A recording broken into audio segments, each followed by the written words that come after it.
Am I audible to everyone? Yes, ma'am. Okay, thank you.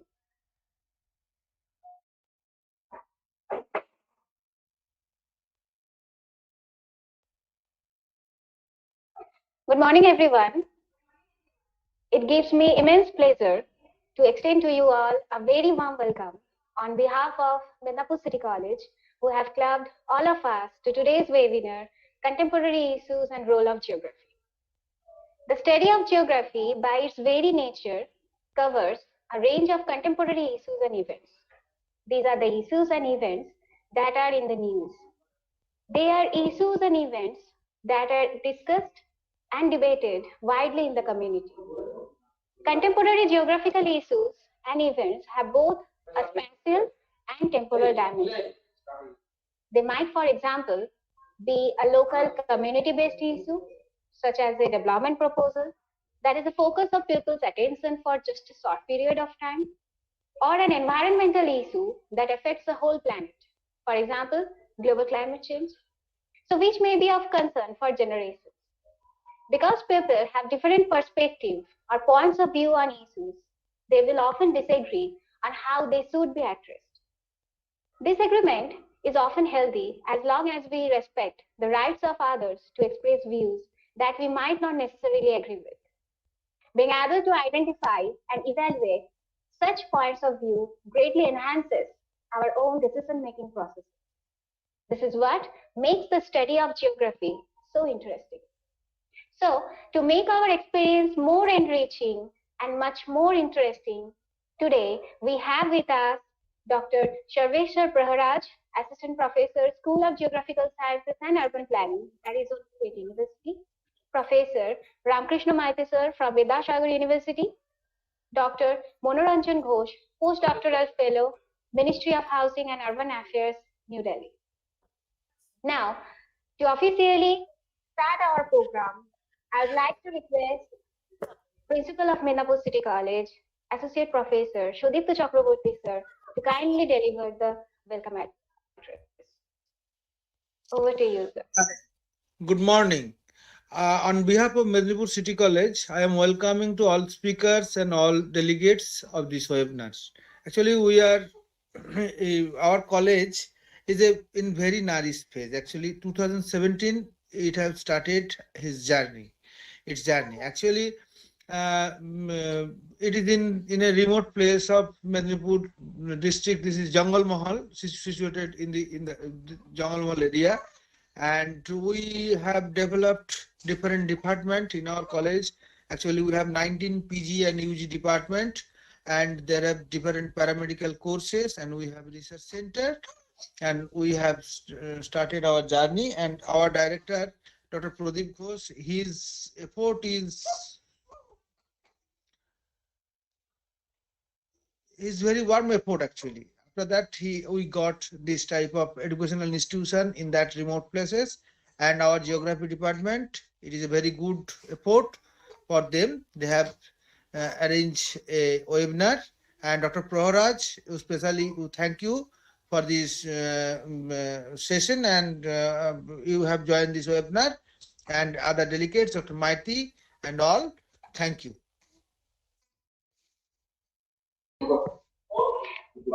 Thank you, sir.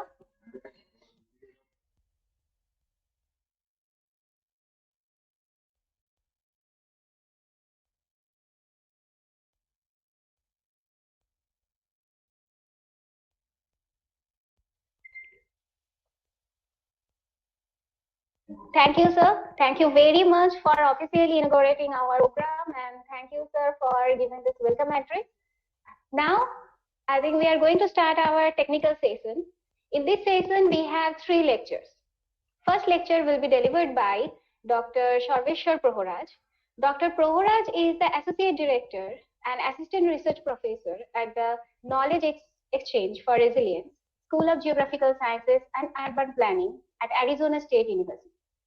He is a Senior Global Futures Scientist at the Julie and Wrigley Global Futures Laboratory. Dr. Praharaj leads research on smart cities, critical urban studies, data visualization, and dashboards and resilience.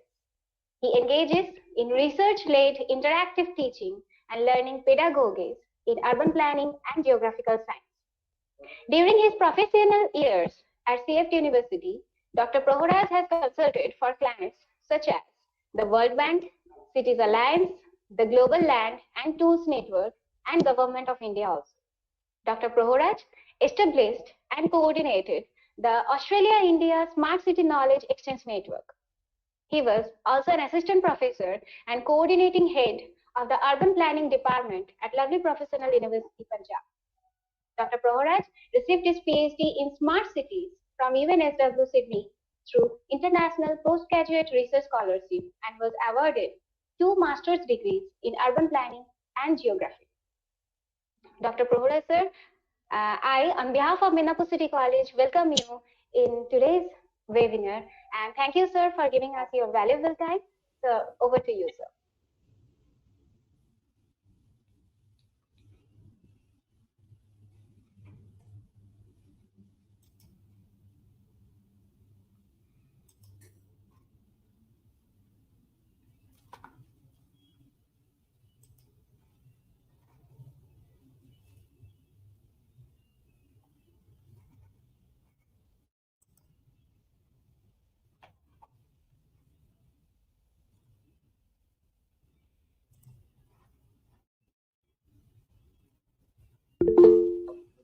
Sarveshwar, sir. Hello, I'm trying to share the screen. For some reason, I'm not able to.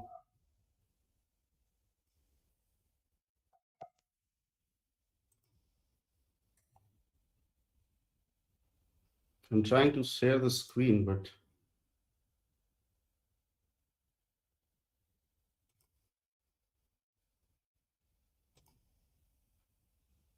So I think one thing is presenting. Actually, this was yeah, can you stop this presentation?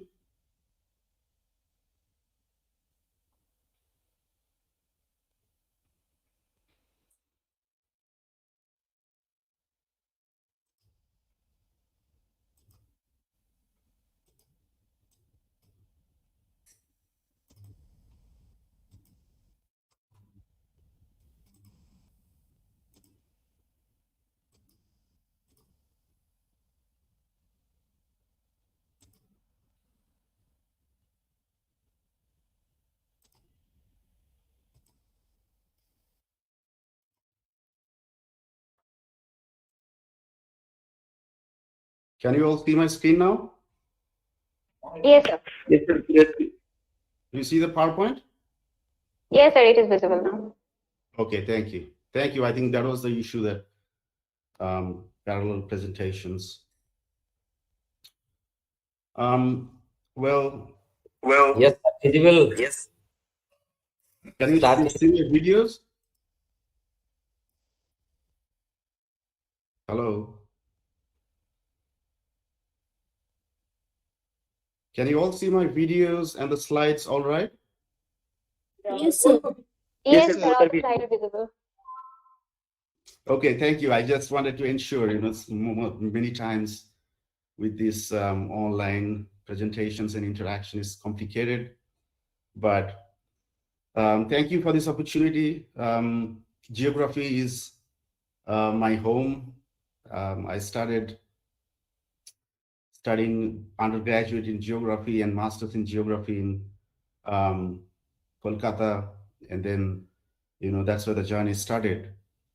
But today I'm going to talk about the big data applications in spatial planning.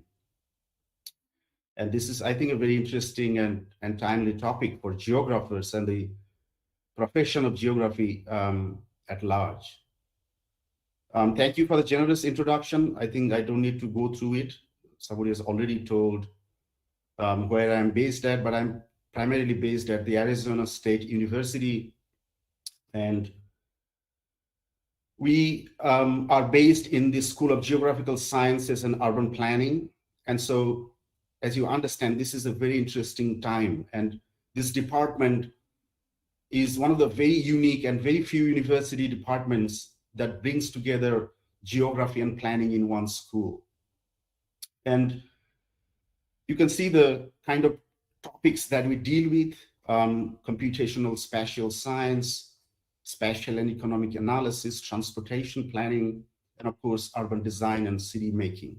So many of these topics, you will see that geography is kind of the core emphasis in these areas that we research and we teach at the school. And so I primarily teach in the Master of Urban and Environmental Planning, which kind of offers a interactive living laboratory style environment for studying. What that means is that for every course, we have practical projects that are given by the cities and the county governments here. And the students actually go out and study those situations. They interact with planning leaders. Range of new forms of data that are emerging, which are streaming data in real time. This is very different from census data, which comes in 10 years, right? And so because this has significant implications for real-time planning. Our cities are changing fast. Data is changing fast. And so these forms of data are very powerful and actually useful for real-time and direct policy making, and which is much advanced than the traditional forms of data. And so I say that, big data is when we link and integrate. So we link and integrate the traditional top-down data, which is the census data, meteorological data, with bottom-up real-time data. And this is when we become really powerful engines of analysis and solutions. And this is complicated process. This needs a lot of techniques, building up capacities, training. But when it happens, when you can link the traditional data with the real-time smart data, then planning becomes much more smarter. Let me give an example. So I did several projects in Australia and now in the United States, and I'll highlight some of the projects and examples to illustrate what I mean when I say big data and then application in planning and geography. So, for example, green cover data. We have remote sensing specialists. I'm sure there are many geographers who are interested in GIS. You can get across any satellite imagery, and you can actually calculate green cover. This is very easy these days. But it gives you an analysis of how much green cover there is in a region or a city or a particular location. But how do we inform policy with that? So what we did is that using temperature sensor data. So when we link that green cover static data, which comes from satellite imageries or other forms, maps, maybe topographical maps, when we link those with temperature sensor data, then it becomes a very powerful source of planning. And so this is a map that we prepared for the greater Sydney region. Sydney is the capital city of Australia. It's not the capital city, it's the economic capital. And it's a very powerful and a big city. And so this is a map that we prepared from Landsat imageries. And I think many GIS and geographers know, GIS people and geographers do this all the time, mapping green cover. We did this. But what we also did is that we placed sensors. You can see those dots are the sensors that we installed across the Sydney's regions. And this gives real-time 15-minute gaps data streaming from the streets, giving us an understanding of how the temperature is changing throughout the day, season, months, and throughout the year. And we have then been able to actually map at a much more micro level, much more granular level, what is the temperature pattern across the city and in a spatio-temporal dimension. And what that then means is that we can correlate the green cover with the temperature patterns. And you can clearly see this diagram. What it says is that when there is an increase in canopy cover, there is a decrease in temperature. And this correlation is clearly established only by linking the traditional data with real-time sensor data. And we often say that we know a lot of things. Geographers know a lot of things, right? We can easily go to the government and say, yes, look, increasing green cover will mean, reducing temperature. But they will say, then they will ask, where is the evidence?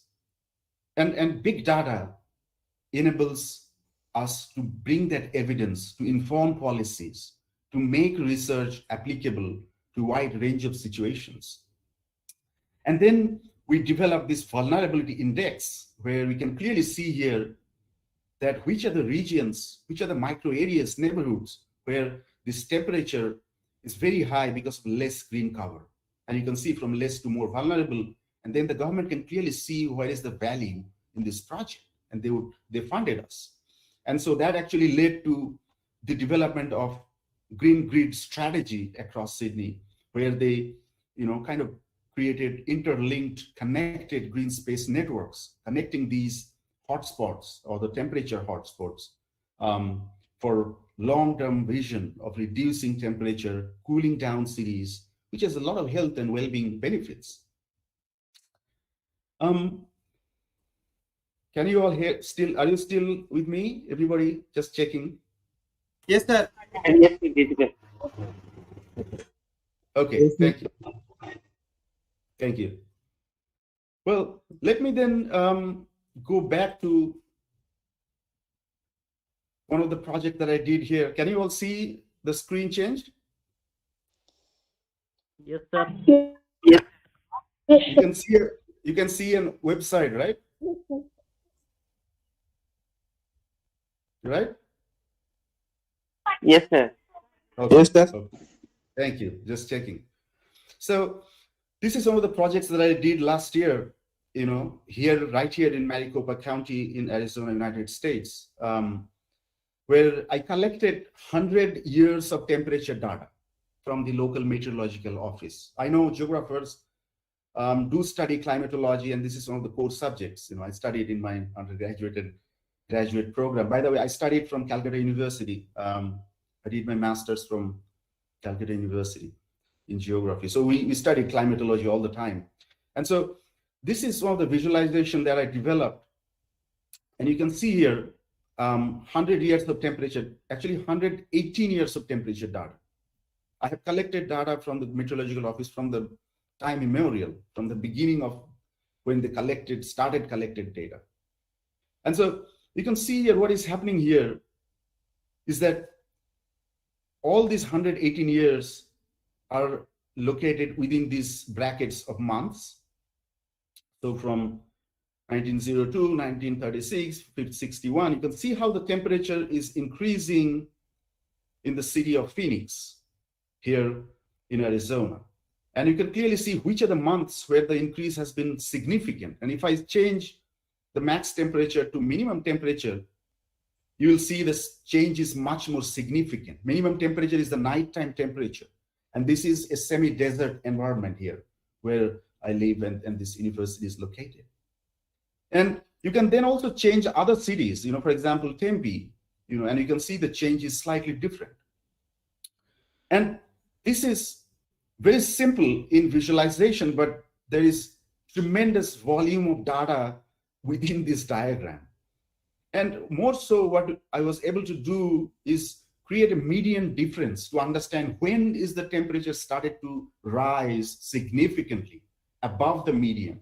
And you can clearly see it is this time around 1980s, 90s when the heating up really started. And you can see the color combination that I chose. These are all designing, understanding data visualization, understanding the data and trying to communicate what, how we want to impress people. What is that we want to communicate to the people?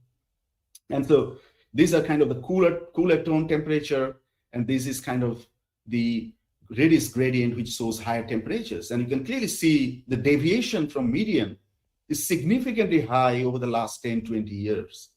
And that is an alarming bill that the city governments are now taking up, and this is one of the signature projects that we did, and we received some funding to do for 20 more cities that we are currently doing.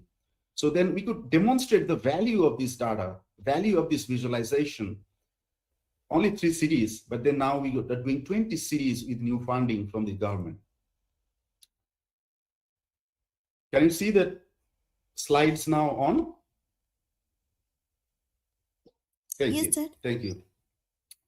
Another demonstration, another example of the project that I did. I do work a lot with transport, mobility data, because mobility is a key challenge in our cities and regions across the world, not just developed, but in India, everywhere. And we do have traditional data sets like the street networks. We have the open street maps, we have the, again, GIS layers, Google Maps, everywhere, Google Earth, and topographical maps. We can collect street network data very easily. These are traditional data sets which are available everywhere. But it becomes interesting when we can link those data with smart car data, or for example, data from cab share like the Uber or the Ola, their data sets, if we can link, then it becomes really interesting for planning and policy making. And this is one of the demonstration from, again, Sydney. So we collected a full year of bicycle data. Bicycle, we do bicycle in Midnapore. I am originally from Midnapore, by the way. I'm born and raised in Midnapore. My schooling is in Midnapore, from a small village, which is in between Kontai and Egra. And so I did a lot of bicycling in my childhood. And so we were trying to, interested in understanding here in Sydney, how does the bicycle network operate? At what time people bike? At which areas more bicycling is happening and why? And so we got this data from apps. So here, these are bicycle sharing projects. Whenever you actually have an app for taking the public bicycle, okay? So it's a government provided bicycle. Whenever you unlock the bike, it records your latitude and longitude, right? And whenever you go through the city streets, it records latitude and longitude in every minute. And so we can actually trace the routes you took and the locations you have been and how far you have traveled, how long you have traveled, and actually all the information through that app. And so see this visualization. This is early morning, and you can see on Sydney's bicycle network very few minutes. And then the peak hours in the morning, you can see it's buzzing activity. Some areas, these are buzzing. So this is the Sydney CBD area, central business area, and these are the suburbs. And this is the university where I was based at. And this is a park. You can see the bikes going around. But this was fascinating, really, to understand how the bikes operate, move through this heart of the city in real time and in different time periods of the day, peak hour, non-peak hour, nights, and you can see nights it's dying down, and then kind of slowly kind of dying down, and then suddenly increasing the evening, and then again at night it goes down, right? And so this is new age modeling of data sets. And this is possible with big data and new softwares that are available. This was done, we used CartoDB platform, which is like ArcGIS, but this has dynamic visualization. It can actually make time series dynamic, flying through visualizations. And we move over the visualization, not just visualization. We could actually map the male versus female bicyclists on Sydney's network. And you can clearly see the red is the females and the blue are the males. And can you clearly see that males do bicycle long distances compared to women? And there are some areas where women do not prefer to bicycle. That may be safety. There may be a lot of heat during daytime that they cannot bicycle. There may be the road network is not so good. It is congested. So, there are several regions. The government then went out and studied these regions where women are not bicycling. There are some areas where non-bicyclists exist on Sydney's network. So they were then studying those areas, how to increase bicycling in these areas, because bicycling has a lot of benefits, health benefits, environmental benefits, and the governments are trying to promote this.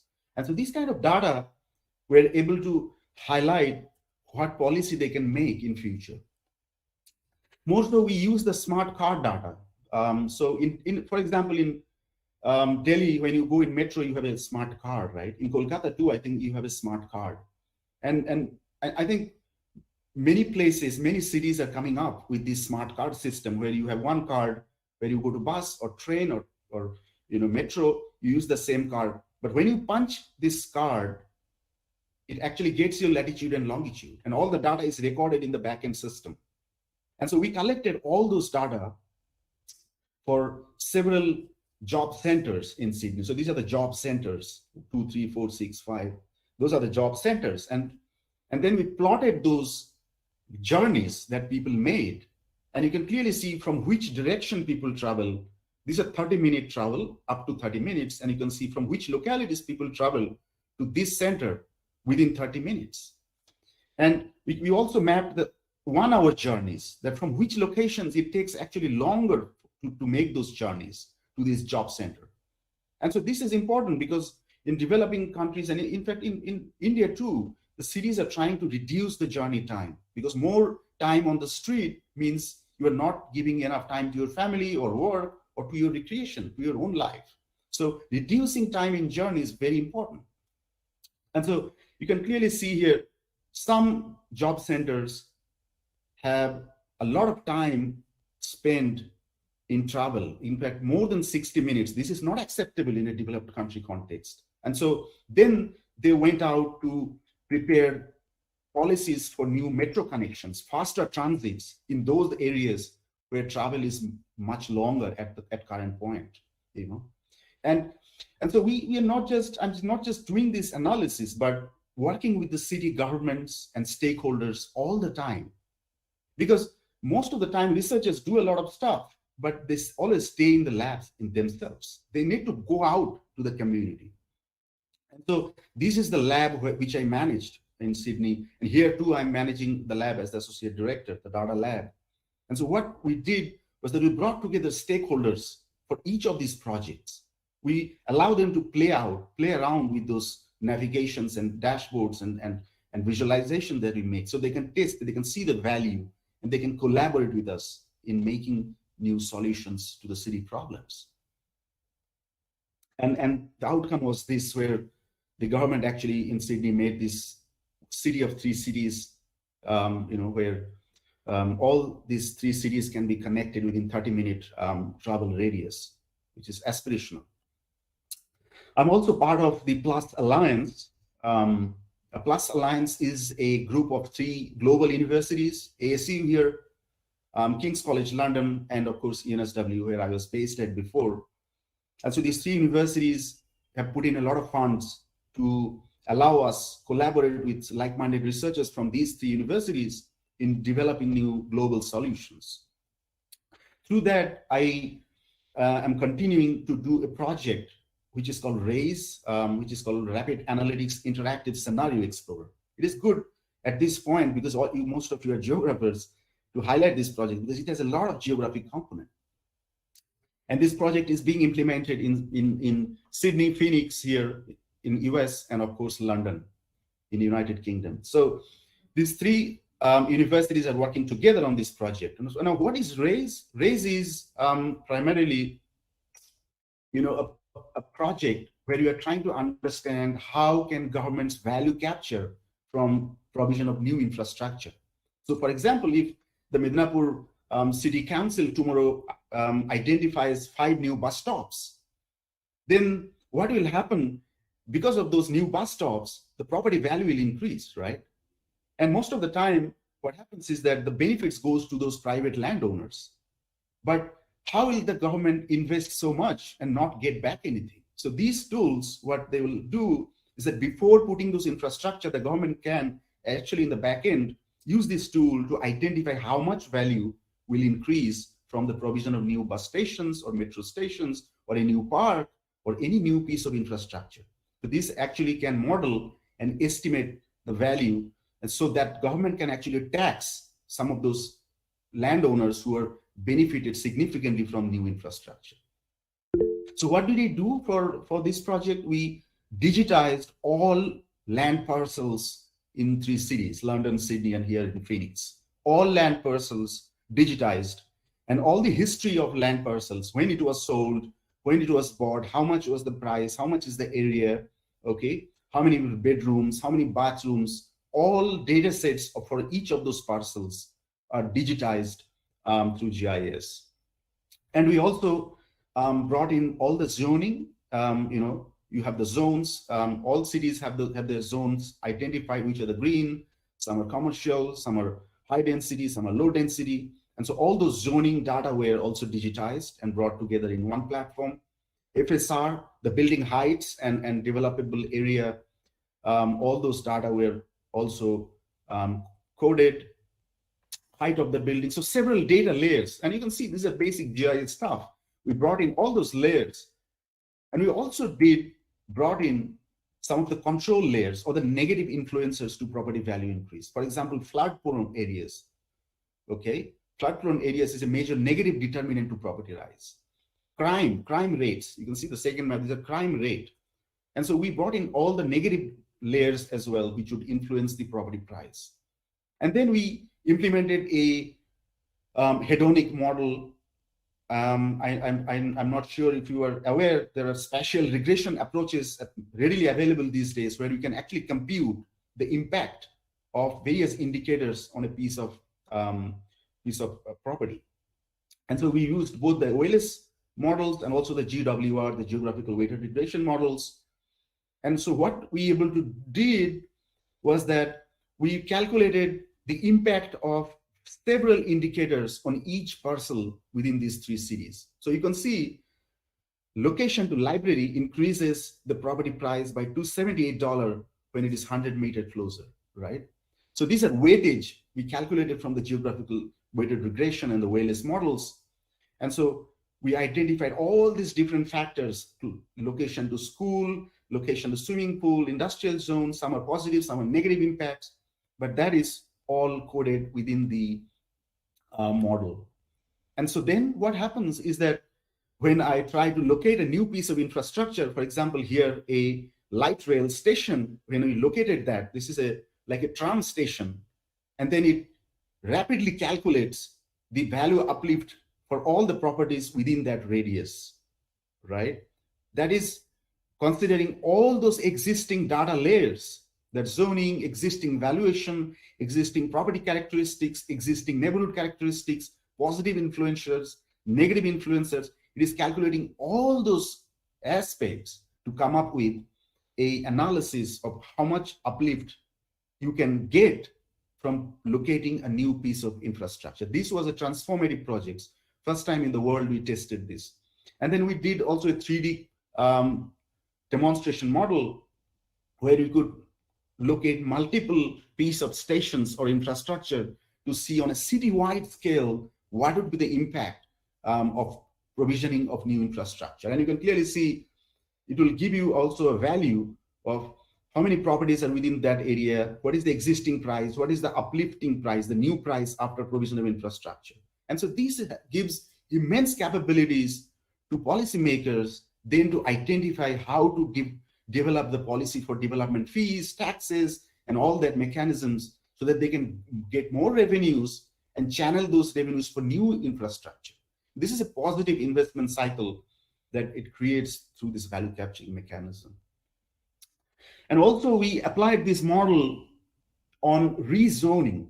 I don't know if you know what rezoning means. So even you go to a Midnapore Development Authority or City Council, they do rezoning exercises all the time. Rezoning means when you develop a new area or an existing area, you want to increase the building heights, right? You want to give more built up areas. And so from existing to future development, in future development, cities need to be more compact, more high rise, right? Because the population is increasing, land supply is limited. So when we are making these land rezoning decisions, then how does that impact land prices? Because that has a significant impact on land prices. If you are saying that so-and-so properties will get 10 times more development allowance, they can build 20 floors from existing 2 floors, then that will impact property prices in that locality. And so we also are able to now calculate, and you can see if we have all those layers in the back end. And if you can just draw you can select either one parcel or multiple parcels together, and it can quickly calculate and tell you how much property price increase will be based on existing property characteristics and neighborhood attributes and a lot of other factors that we actually entered into the model. And all of these are available online. This Rapid Analytic Scenario Explorer is one of my signature projects, and there is a full user case and a publication that I did for the governments to actually know how to use this platform, what are the value, and it actually handholds them to go step by step how to use this platform and get the model, give the results. And this has been really a successful project with several partners across London, Sydney, and here in Phoenix. I have also been involved in building the economic resilience dashboard here in Arizona. COVID-19 has been a disaster in the United States as much as in India, right? In US has severely impacted. And so the government came out to us, to ASU here, because ASU is a key knowledge partner of the government. They came out to us, said, okay, COVID is happening. Can we measure what is the economic impact of the COVID on communities so that we can tailor policies and alleviate some of the problems that are happening? For example, job loss, industrial production decrease, and so on. And so then I built this economic resilience dashboard with some of my colleagues. This will be a quick fly-through video, but this link is available online. So this is economic resilience dashboard. So unemployment trends. So you can clearly see how the unemployment is happening. Let me actually skip, and I will actually take you to the real dashboard so you can see the page link, okay? Can you all hear me, still hear me? Yes, sir. Okay. Please let me know when the time is up, okay? And I can, how much time is left for me?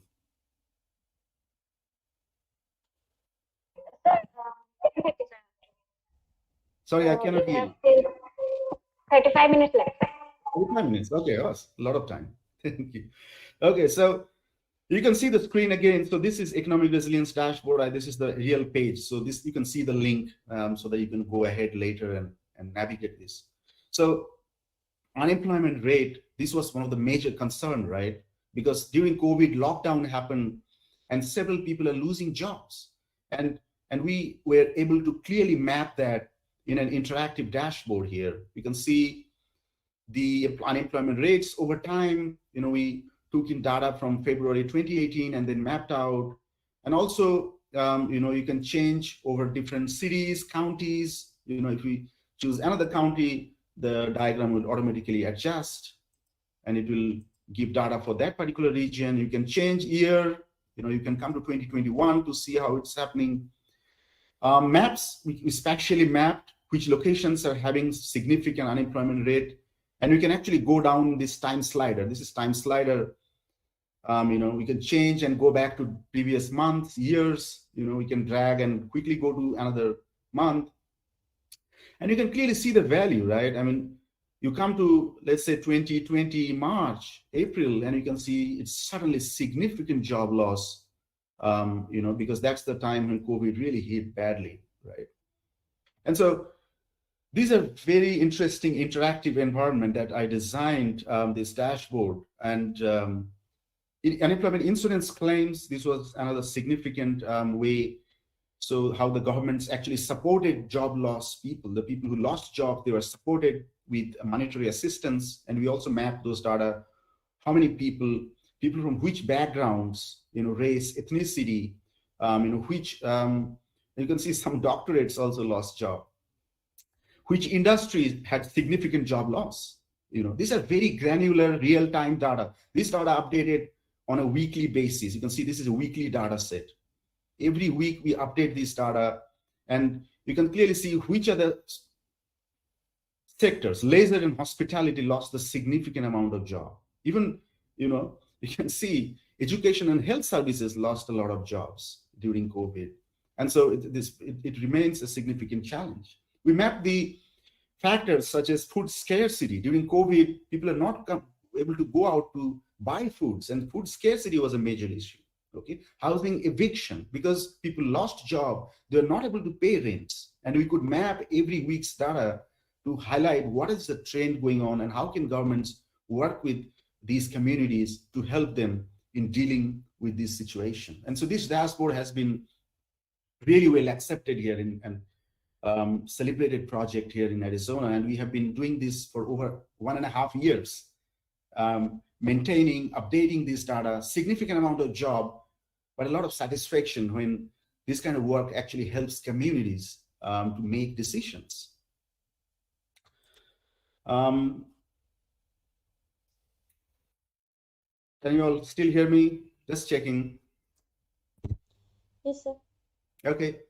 So yeah, I mean, a lot of solutions we're doing. You can see data modeling, geographical mapping, you know, and all of these are important assets to geographers, and these skills are critical, right? But also I think is critical to open up this data for researchers and public to work and build on this data. What happens in universities is that we create a lot of data. Our students create a lot of data. You know, they go out, they survey, they collect some data, they make maps, and then they pass out, and those data goes, right? And there is no cumulative building up of that work. And so what I did here is also building a data exchange platform.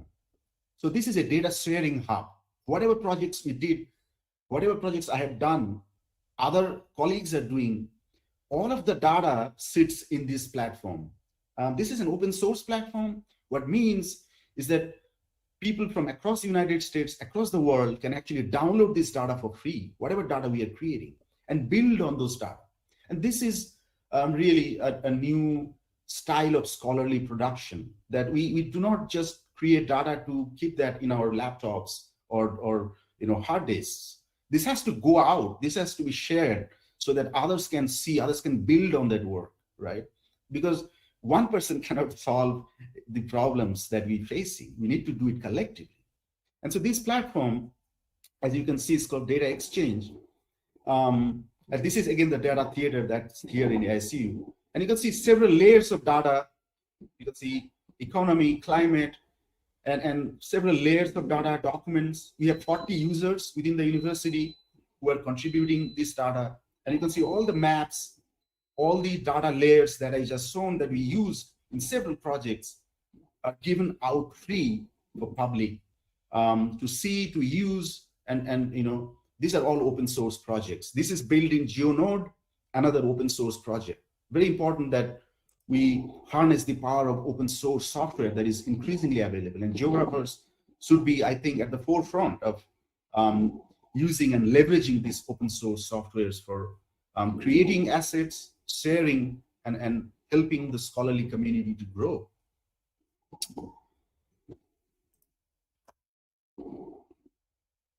I'll make this really quick. The Indian project that I did, this was a couple of years ago when the government of India was starting the smart cities mission. My PhD was actually on smart cities.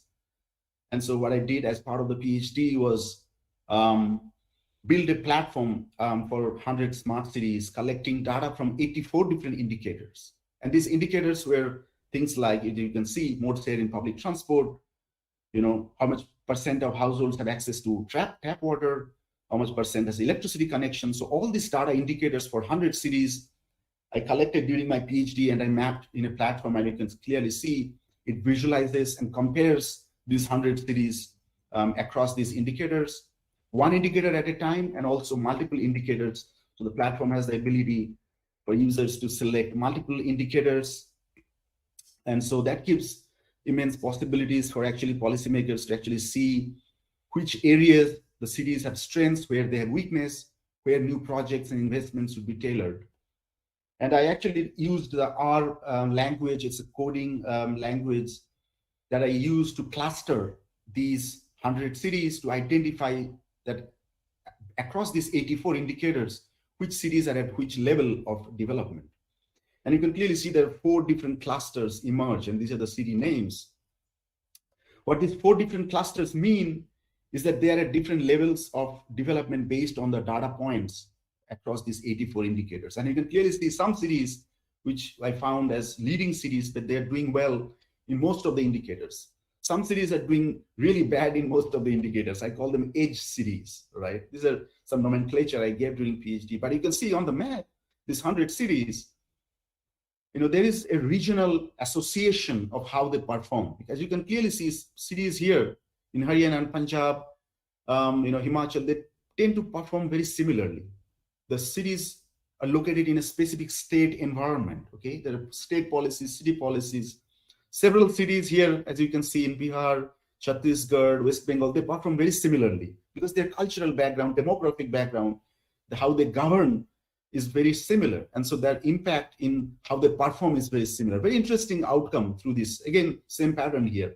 But you can clearly see which cities are front runners, where they're, at the backstage. And so that was funded through the Australia-India Knowledge Exchange project by the Australia-India Council, which is part of the Australian and Indian government's collaboration. So we were funded.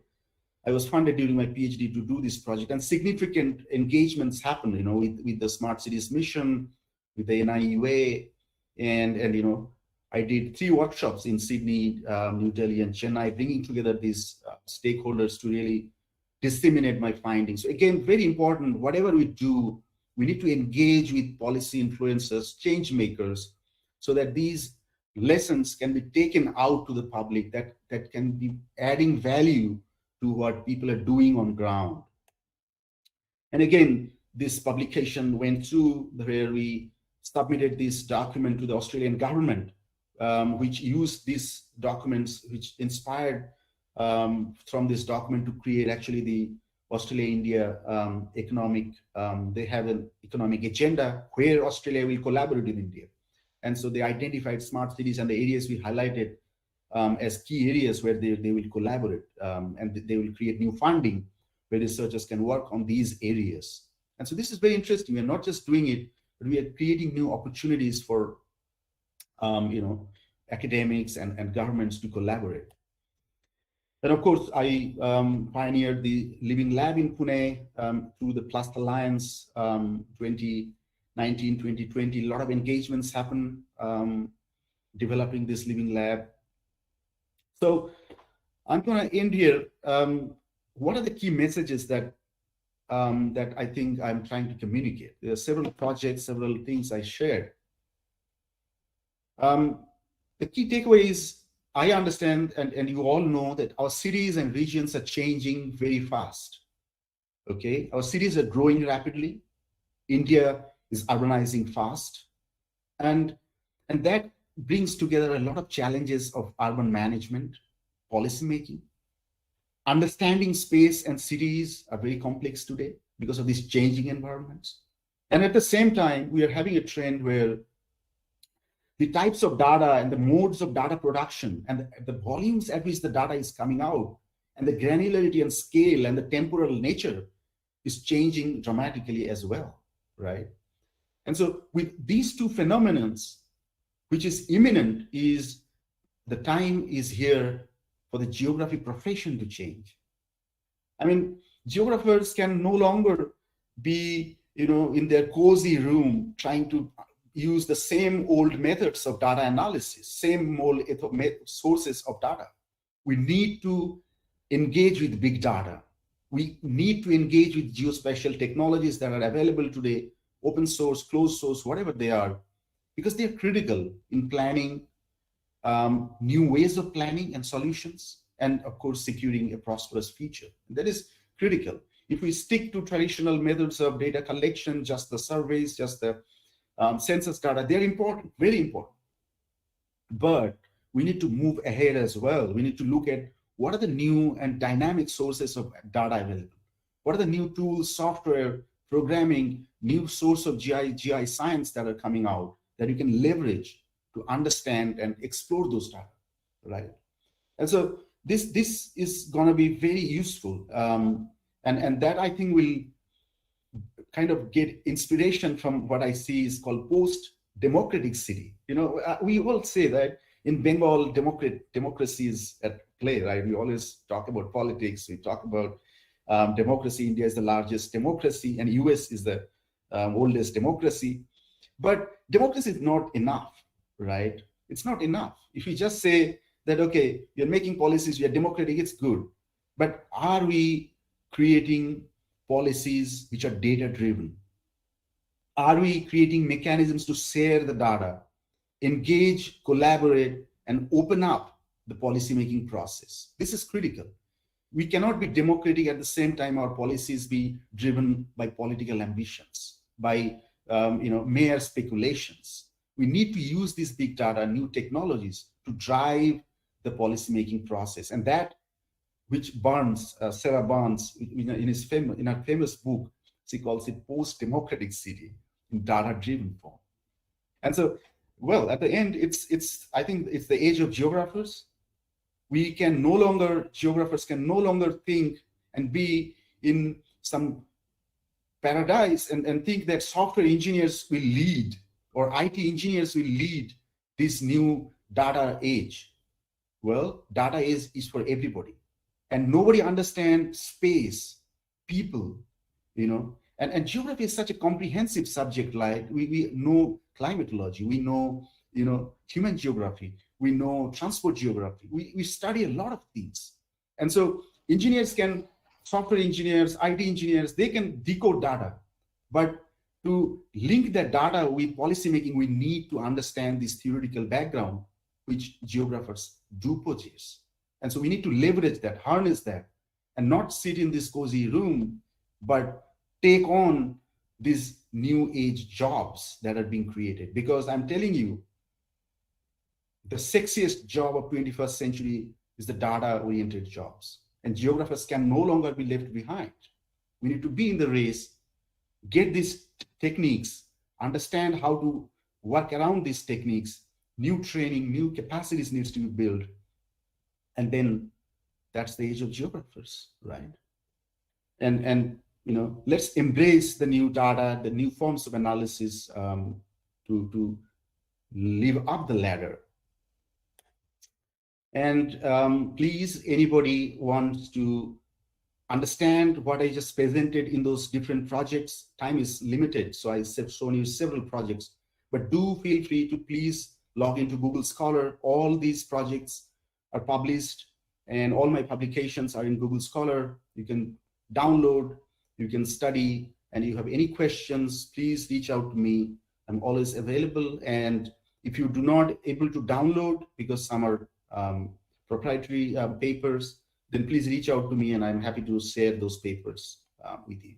Thank you. Open to any questions.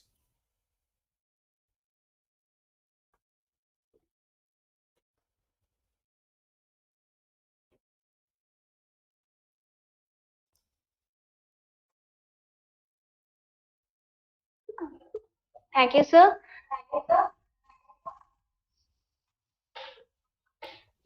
Thank you for motivating our students to think beyond the traditional sense.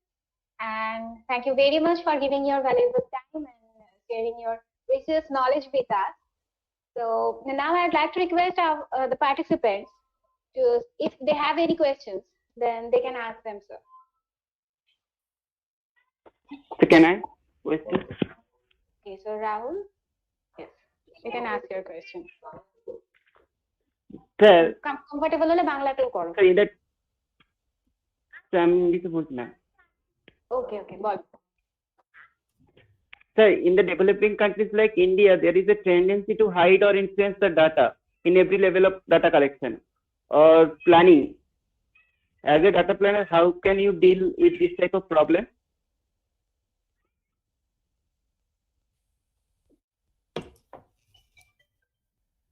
What's your name again? Sorry, I missed the name. I am Rahul Dandapat. Can you introduce? Are you the student in the college or?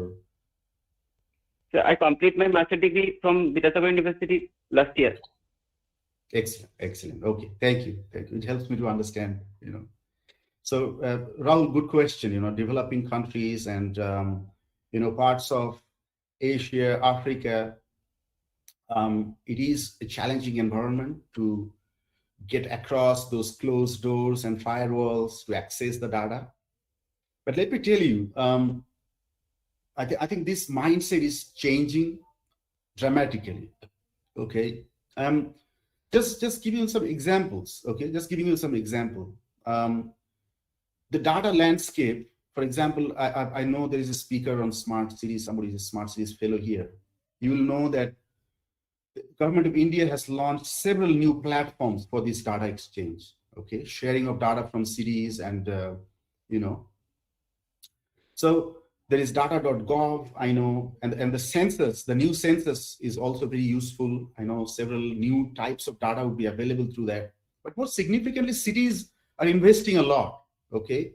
Cities are investing a lot in these sensors that I just talked about, smart cards that I talked about. Not just 100 smart cities, but several other cities are taking cues, okay? And so these new tools that is being integrated in cities, built environments, they are the new hub of data, okay? And so I'm saying that this might not be readily available, okay? All these dynamic data sets that I just talked about, but there are several layers of new data are being available. That is one side that we talk about data availability, but also what is important is that our policymakers have a stated mindset, okay? Now, how does geographers and planners convince the governments is extremely important. Whatever projects I shown, we did not get fund outright, okay? The government will not come and say, we have fund, do this project. We did some prototype, we did some testing, and we could demonstrate the value. And that actually instills confidence of the governments on researchers, on academic community. That link is sometimes missing, right? The governments not all the time trust the universities or the students or academics with the data, okay? So as long as we are strong enough in communicating the value of opening up this data, and then that relationship is going to be working, okay? And that opens up a lot of opportunities for collaboration between the academia and the governments. I think that is very critical as well. We cannot just say data is not available. Data is available, but they're often not shared, okay? Now, that is where we need to collaborate. We need to go out and show and demonstrate that what we can do if the data is shared, right? And that is happening in several cities. I can give several examples. I just talked about Pune. Several innovative work is happening on the data side. And I'm telling you, in the next 2, 3, 5 years, India's data landscape is going to change significantly. There are several new opportunities are opening up in this space. But the question is, does geographers have the skill to harness this big data?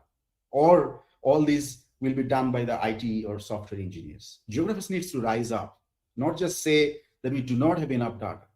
We need to learn those skills. We need to engage with the government. We need to also walk that extra mile to bridge that gap.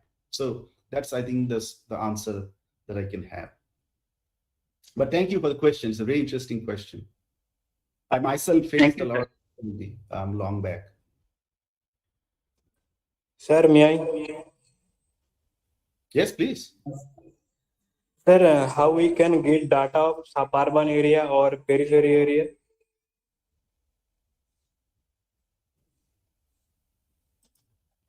Okay, can you introduce again? Anybody asking question, please introduce yourself at the beginning. Sir, my name is Prithviraj Padali. In Midnapore City College, MSc 3rd semester.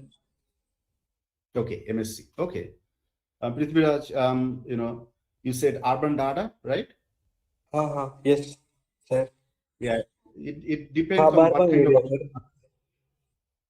urban and peri-urban area. It depends on what kind of data you are talking. I'm sure you can talk to your professors, but as far as I am aware of, there are 2 types of data, right? When you talk about urban area, one is the statistical data, which, for example, the demographic, composition, the infrastructure availability, and all of that. And there is spatial data, right, that we always use to create those layers. And I'm very much aware that Google Earth engine, I'm not sure you are aware or not, that has significant amount of data loaded over the last couple of years on these kind of urban, peri-urban land use, infrastructure, several layers of data being made available.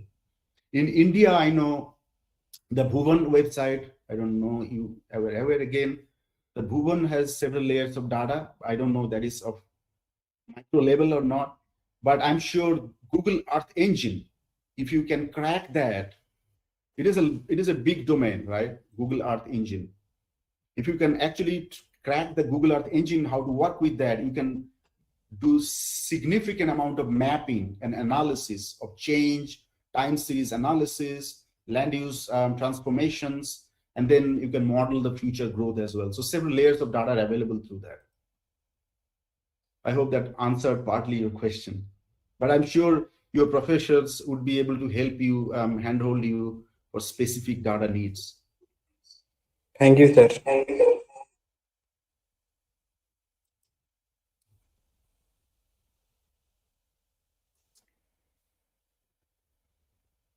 Any more questions or?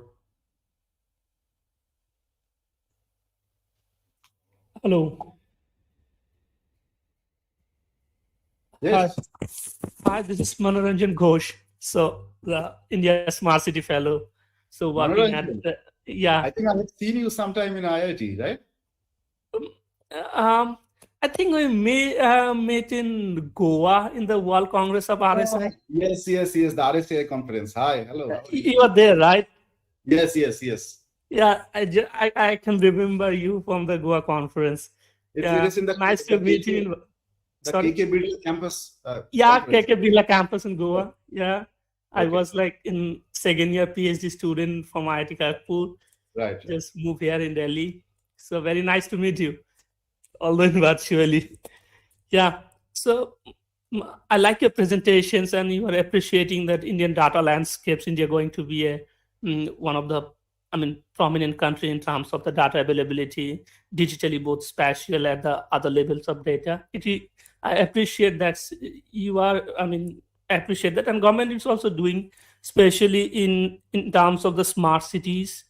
So they initiated a lot of projects related to the digital innovation and digital initiatives. Like last year, they launched the national digital missions for the Indian smart cities, and currently, like in our projects, we are doing a lot of digital projects and digital digitizations of Indian cities. So the students who are here, they can go through the Ministry of Housing and Urban Affairs project websites, and they can find out some various related data is available. I know there is also a platform called I think India Urban Data Exchange, IUDX. Yes. We are working Indian Data Urban Observatory. Yeah. All things are there, and all the code is available in GitHub, so you can download the code, modify the code. Of course, they can go to these channels, but I also always emphasize, when just sharing my own experience with all of you students and colleagues. When I started my PhD long back in 2015, I thought about these 100 cities. I need to analyze these 100 cities, and I need to compare them to be able to highlight which areas new investments are required. And data availability was a major challenge by then too. I had no idea where I will collect this data, because if you want to compare, if you want to rank cities, if you want to create those cluster analysis, what I shown, they need significant amount of data, else the statistical package, the SPSS will not run. And so it took me 1.5 years. It took me 1.5 years to collect data on 84 indicators. And I learned a lot in the process that actually data exists. And I, being a researcher, spent 1.5 years to collect 84 indicators for 100 cities. Okay. And so this is how students and researchers also need to contribute to the data landscape. If we find that data is not available, we're also creating something. We need to share those as well. And that, I think, will be building up in a cumulative way. And not just the governments.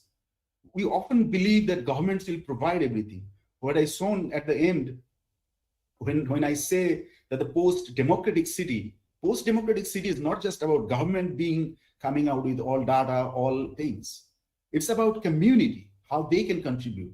Community in the sense both academic community, the non-profit community, private sector, all of them needs to communicate, contribute as well, both in terms of data and solution making. And I think that's becoming more of a practice in India, which I love, seeing. Yeah, for example, like the cities like Bengaluru, there is a like non-profit organization called Jonathan. So they are doing a lot of projects related to the urban greeneries and are mapping of the trees, ecological landscape of the Bengaluru, because Bengaluru is one of the green cities and the trees and greens also disappearing. So they took the initiatives and they also mapped digitally and make the data available. So for example, as a researcher, the one thing is like we have to reach out the exact person who have the data. So if you reach out, then you will get the data. I mean, and then you do analysis according to your questions and objectives things. Yes, exactly. And to that line, one student I think asked how they can get data. I think many students will have the same question. I am aware that most of the cities today in India, most of the major cities, for example, New Town, Kolkata, has a chief data officer. Most of the cities have them now. And so if you want some data specific to the city, you need to reach out to the chief data officer. I know, for example, because I work closely with the New Town Kolkata Development Authority, working on some projects with them. And so they also have a data officer. Whenever I need some data, I reach out to them. And so most of the cities are coming up with chief data officers. And that will be more popular in future as well, in terms of accessing data. Yeah, right. Any more questions? Yes, sir. Actually, as it is also streaming on YouTube, we have a question in YouTube comment section. This question is from Chandrima Sen. She is working in Ram Mohan College. Her question is that, is there, sir, any work on gender dimension of safety of women in streets of US cities? Oh, yes, this is a very interesting question. This is a very interesting question. There are many projects across the world on gender dimension, but I would suggest to look at what is being done by Safety Pin. There's a company called Safety Pin based in New Delhi, in India itself. Yes. And Safety Pin has been developing an app which actually collects significant volume of data from people, which called crowdsourcing data. So the women can have the app and they can actually rate streets based on their perception of safety, how much light there is there enough visibility, is there enough traffic, enough people, a lot of factors they consider in mapping safety level of streets and neighborhoods. So significant amount of funding they have accumulated, and they have done projects all over the world, including in the US. So please look at what is being done by Safety Pin. Thank you. Thank you, sir. Thank you for sharing your time with us. And I hope that, sir, you will further cooperate with us in future. And as this webinar is happening in online mode, we hope that we will may see you face to face, or whenever you come in India, you will come in our college and you will further collaborate with us. So sure, Hello, sir. Hello. Some more questions? Sir, what is urban growth issues? Sorry, can you repeat that? What is urban growth issues? Okay, urban growth issues. I don't know why I'm having this. Cool.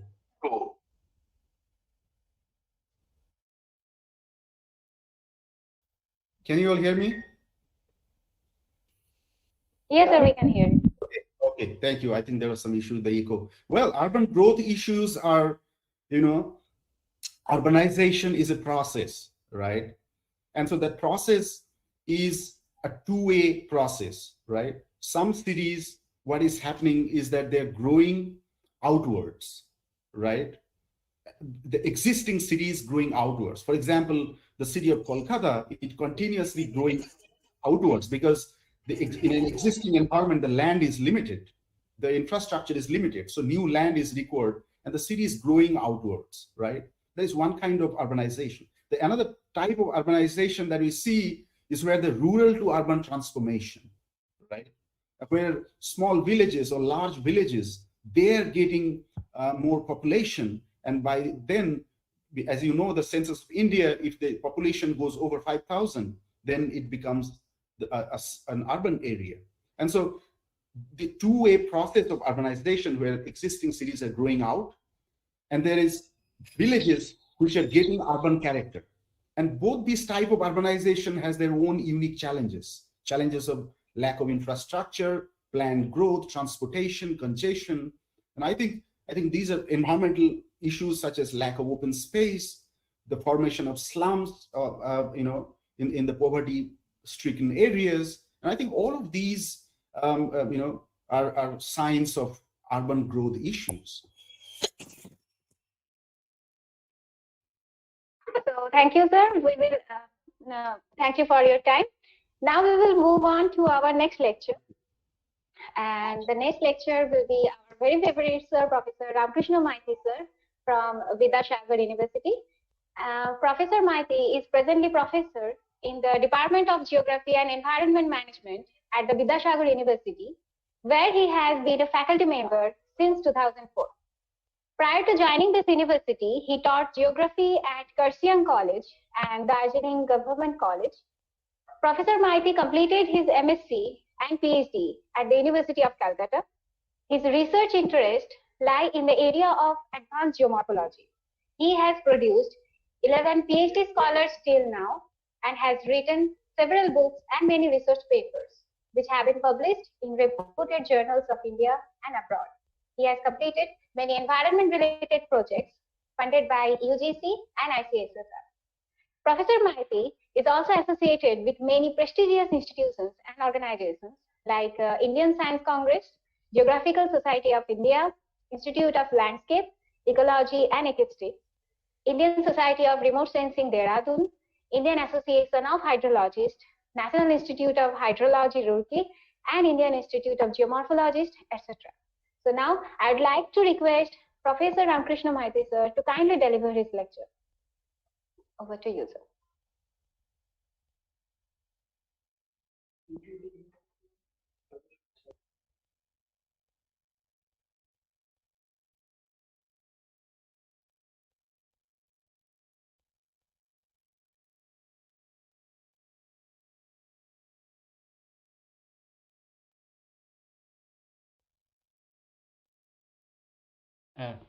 Am I audible now? Yes, sir. Yes, sir. Thank you, Tanmoy, for your nice introduction. Actually, I am facing some technical issue. Please bear with me for some time. I'm coming back. I'm coming back because okay. Yeah. No problem. At least 3 to 5 minutes. You please bear with me. Yes, sir. We will eagerly awaiting for your lecture, sir. Okay. Thank you very much.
Am I audible?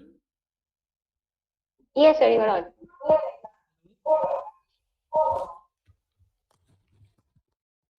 Hello.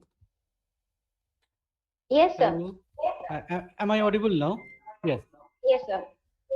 So I am extremely sorry for this technical glitch. Uh, uh, uh, so let me share the screen.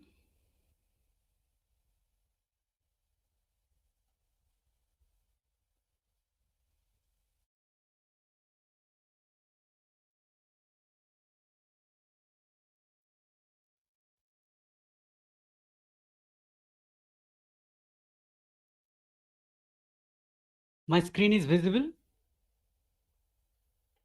Yes, sir. Okay. So now it's all set for start my deliberation.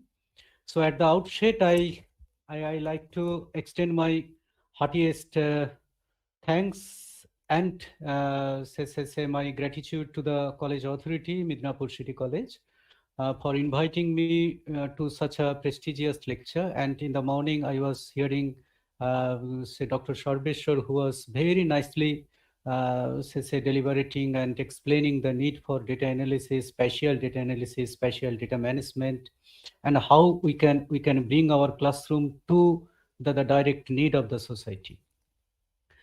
So so I am say thankful to the organizers, especially Omurto, who invited me for to this lecture, and I know say he worked day and night to organize this seminar, and I think by this way we can expose our students for what is going on in the developed countries like USA, where all the purpose of teaching learning is to serve the society. How can we can directly contribute our understanding process to the benefit of society. So in this same line, I designed my today's deliberation, today's lecture, how we can study the disasters. We know the disasters are presently doing havoc to our society, and it's a cause of misery, additional cause of misery. People are suffering from lots of problems, lots of different problems, problems of poverty, problems of other kind of operations, and social, economic, and physical kind of stresses they are having. So, and very recently, as a result of climate change and global climate change, we are observing that intensity of disaster as well as frequency of disasters are increasing. And in most of the cases, the effects of those disasters are more on the developing countries or the poor countries, and even the marginal section of the societies. Now, today I like to draw your attention that so far we understood those disasters and hazards are the natural events, but today I will discuss that sufferings and management of those disasters are more political and social in nature than it is a natural one. Oh, sorry, what happens? Again, I am finding some technical problem. Okay, let me bear with. Say, please bear with me. What happened?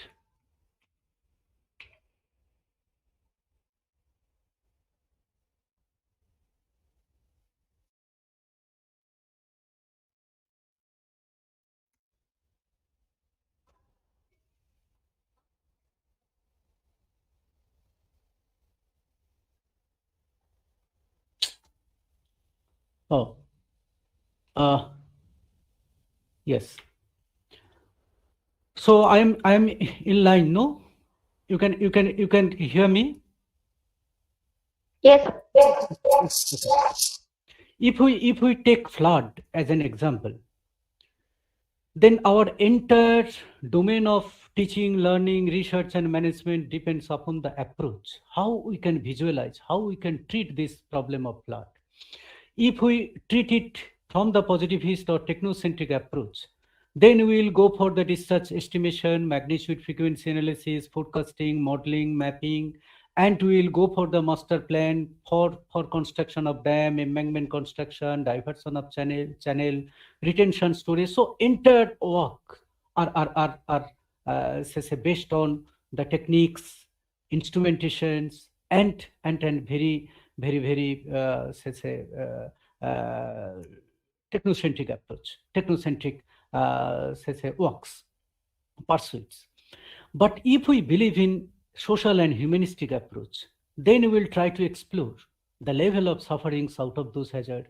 What is the difference in the impact of this hazard, impact of flood across the classes, across the castes, and how the community or individual or an individual, they perceive, they experience this hazard. This perception and experience of the hazard differs from person to person. If I am a rich person, I will enjoy flood. I will go for boating, I will go for shipping, fishing. I will enjoy the flood. But if I am a poor person, I have to suffer most. So how we can understand risk, exposure, and vulnerability across the social and economic classes, and how we can manage this, we will try to examine the scope of resilience building, and what is the level of community awareness, and what is the pre-disaster planning for rescue, relief, and rehabilitation. And we will go for shelter construction of flood shelters and management. So our entire work will be different according to our approaches of disaster studies and disaster management. So this is my conceptual framework. Based on this, today I will concentrate more on this social and humanistic approach. Until 1990s, this technocentric approach made a paradigm in disaster studies, and it was very popular. And here disaster was taken as a natural hazard. It's a natural one. And there was the more priority on scientific and structural engineering measures, and emphasis was given on study the processes, what processes are leading to flood or disasters, what is the level of forecasting, what is the use of technology, and planning. So these were the prime areas of our say disaster studies and disaster management until 1990s under the technocentric paradigm. But yet we found that this paradigm has was successful to some extent, and they reduces the loss of short onset disasters, and there was high success in rich countries like America and European countries. But in most of the cases, in the underdeveloped countries or developing countries like us, this technocentric paradigm or technocentric approach proved to be inappropriate, unaffordable, and it gives false sense of security.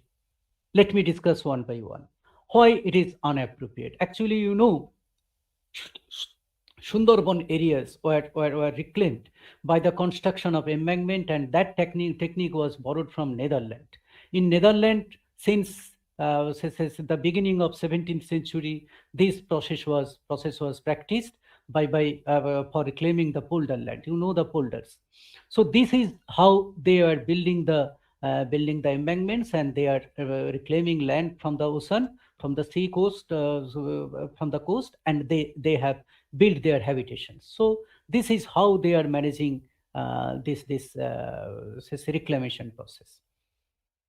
But side by side, if we come to Sundarban, Indian Sundarban, you see how the embankments are being made, how the embankments are being maintained. So have these embankments has any capacity to protect people? So question is there. One second. Yeah. These embankments are constructed in such a way, there is no need for flood, there is no need for cyclone, there is no need for wave actions. These embankments are itself, are themselves, say fragile, and they break by themselves because of faulty constructions. And sometimes unaffordable too, because constructing such a strong embankment requires huge amount of capital, and that capital is not available. That capital is not available. That capital is not available to us. That's why sometimes it is unaffordable too. And it gives false sense of security. How? People in Bangladesh, people in Sundarban, they thought that these embankments will protect them, and these structural interventions are very strong, and they are able to protect them. That's why the people gathered into those hazardous area, flood-prone areas, cyclone-prone areas. They built their settlement, and the density of settlement increased after 1970s, but after the construction of those engineering structures. But what we saw in 1988, there was a flood and more than 2,400 deaths. In case of cyclone, 1970s cyclone, 3 to 5 lakh of people were dead. In 1991, there was another cyclone. At least 1,40,000 people were killed. That means it is proved that these kind of structural interventions, structural engineering structures are not appropriate, are not proper to protect the people. And they failed sometimes they failed. And what we saw, that most of the investment, most of the capital available in those poor countries are spent for those sophisticated technology. If we use speedboats, if we use sophisticated say helicopters and others for the rescue operations, how many people you can rescue with those helicopters? What is the cost for hiring a helicopter for a day? And most of the capital available for this hazard management will be finished after those technocentric approach. So the poor people, they will not be actually benefited out of this. Economically and geographically marginalized people, they suffer more from the hazard, and most of the relief and internet technology, most of the relief aids and transfer of technology, they benefit those who are already wealthy. So benefit of those technology doesn't actually come to the lower section of the societies. Who runs the internet, who knows the internet, who has the sophisticated access to sophisticated communication technology, they can get the benefit out of it. But what about the say poor farmers? What about the poor fishermen? What about the illiterate people? How they will get benefit out of it? So we have to think it. So most of the capital available is spent for high technology centric management. Foreign aids are mostly siphoned by the corrupt official. You know, our countries are run by the corruptions, and corrupt officials and politicians, they siphoned off maximum of the foreign aids, and and the rest part will be spent for sophisticated technology. And this way, the poor are made more marginalized.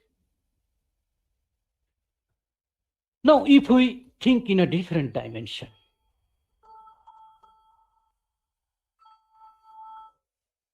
sorry for the intervention. ফোনটা এলে বলবি যে sir একটা ওয়েবিনারে আছে, phone করে নেবে।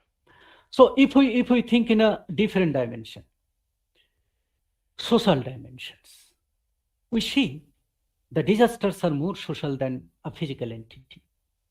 So disaster is more socially grounded. Without people, there can be no disaster. We have to think in a different line. Say, there are thousands of earthquakes along the mid-oceanic ridges every day. Do we bother about it? Are those disasters? No, these are not disasters. These are not hazards because they are not hazardous to human population. They are occurring away from us.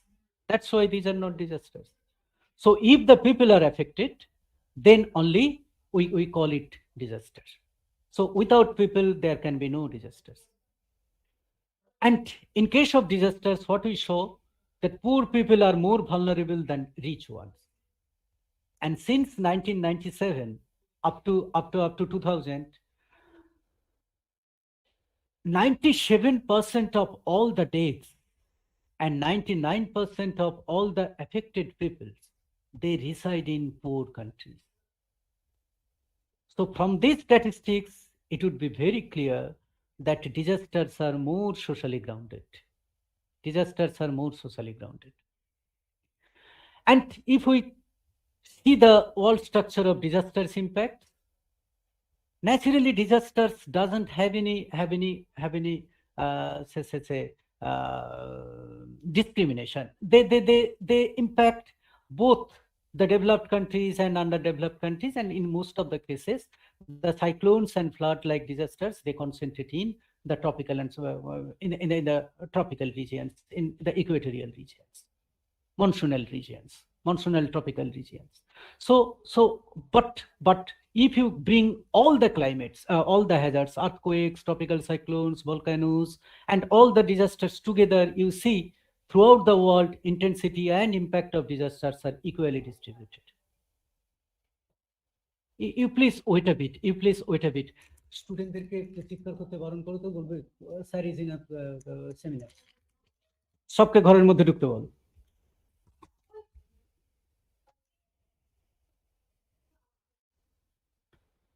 So, but if we concentrate on the disaster impact, there is a global scale difference. And why third world countries suffered from the disasters? And this history is a long history. Actually, third world countries were exploited since the time of colonial periods. All the forests were destroyed, all the natural resources were destroyed, and then they became more disaster prone, and the difference between rich and poor has been increased, has been intensified since the time of colonial periods. So loss of biodiversity, depletion of natural resources base, this actually leads to the poverty among mass of the people, and that's why from that time we are bearing this legacy of disaster impact, difference in the disaster impact, third world, first world, second world. So this kind of differences we found since the period of colonialism, colonial periods. And if we see the distribution of cities, 86 of the first 100 cities in poor countries are threatened to disasters. Not only the rural people, but also the urban people, they are similarly been affected, similarly been exposed to those disasters. Okay. Now, if we come to the national exchequer, national GNP, global gross national product, then you see in poor countries, a single disaster or disaster per year, they cost nearly 15 to 40% of the national product, gross national product. But in developed countries, they may affect less than 1%, 0.03% of the national product of the Mount St. Helens volcanic eruptions. So it is one of the largest disaster in USA.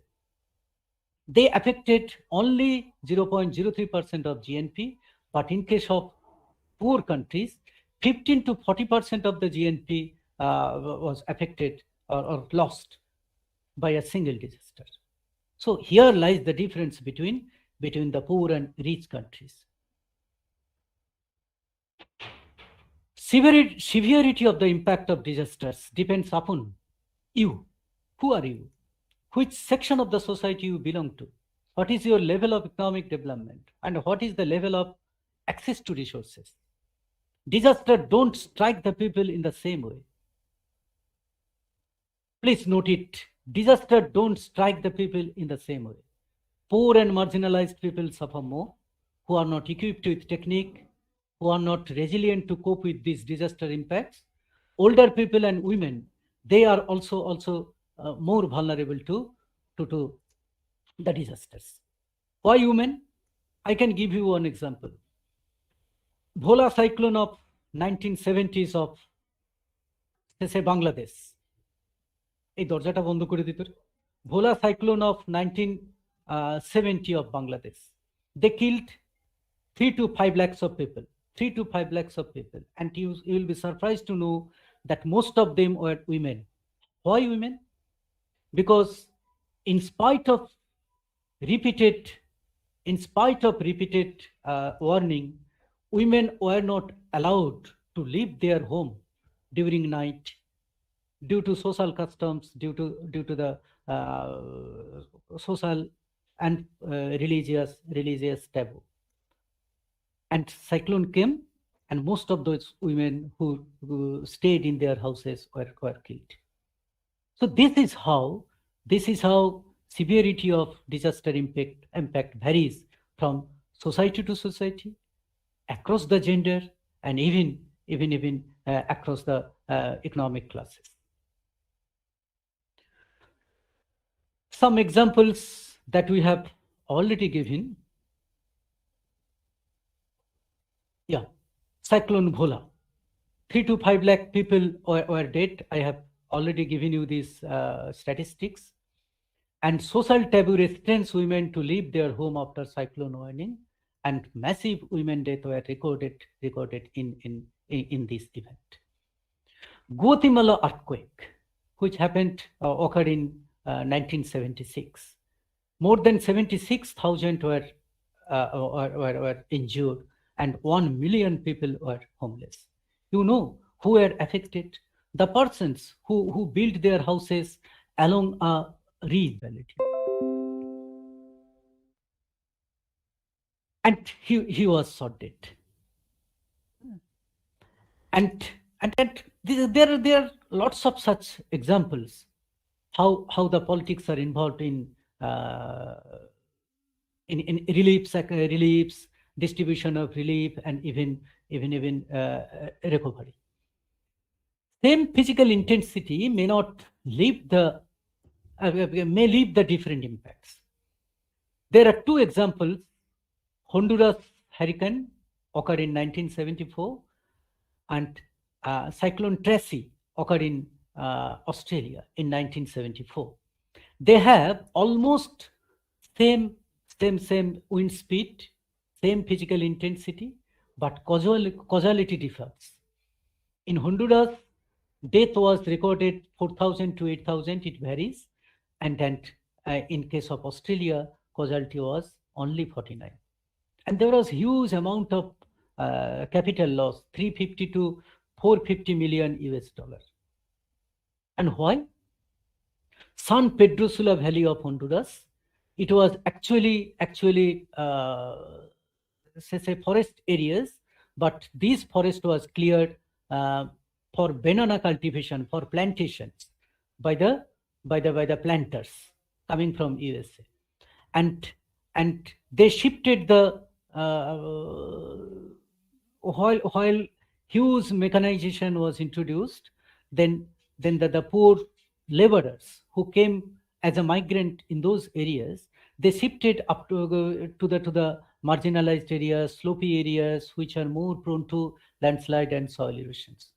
And as those marginal areas, slopey areas, are occupied by human beings, then soil erosion and landslide increased, and most of the rivers channels were filled with sediment. And while cyclone and flood comes, then there was huge destructions. Okay, so in other example, in Sundarbans, we can take this example from our home areas. These sufferings of the people are not actually the physical guided by the physical processes. but those are guided by the social forcings. How social forcings are acting here? Amphan 2020, Yas 2021, and you know the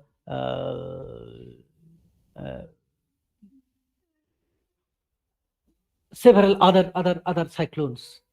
Okay, more than 50 lakhs of people are exposed to these hazards. There are physical stressors as well as there are social stressors. Physical stressors are magnitude, frequency of the cyclones and trend of sea level rise. These are increasing. And social stressors means we made those area vulnerable by faulty human occupations. Frequency of the cyclones are increasing. Sea levels are increasing. In Diamond Harbour, rate of sea level rise is more than Mumbai, Kochi, and Visakhapatnam. So these are the physical stressors. Okay. And what are the social stressors? We cleared the forest and we constructed embankments on both the sides of the river. It was the natural environment, and we built the embankments and we cleared the forest. This is the embankment. This differed between societal subsistence. So it is the human habitation and it is the ocean. Okay, so this is the protector. This acts as the protector, and embankment is the lifeline of Sundarban. This is the reclaimed part. This is the reclaimed part of Sundarban, and nearly 50 lakhs of people, more than 4 lakhs of people, according to 2011 census, are living here. In natural system, under natural system, the flood water spread over a large area. Entire islands are being flooded. But if it is a reclaimed part, if there are the embankments, water and sediment is restricted within the channels only. And now there is sedimentation within the channel, and water is restricted within the channel. Now, level of the water is above than the habitated part. It is the island and it is the level of water. It is the island and it is the level of water. So every time there is the risk for embankment breaching. So why this natural system has been altered? This natural system has been altered due to human occupation and faulty process of reclamations. And now there is the frequent event of overtopping. As the level of the water increases, it overtops the embankment.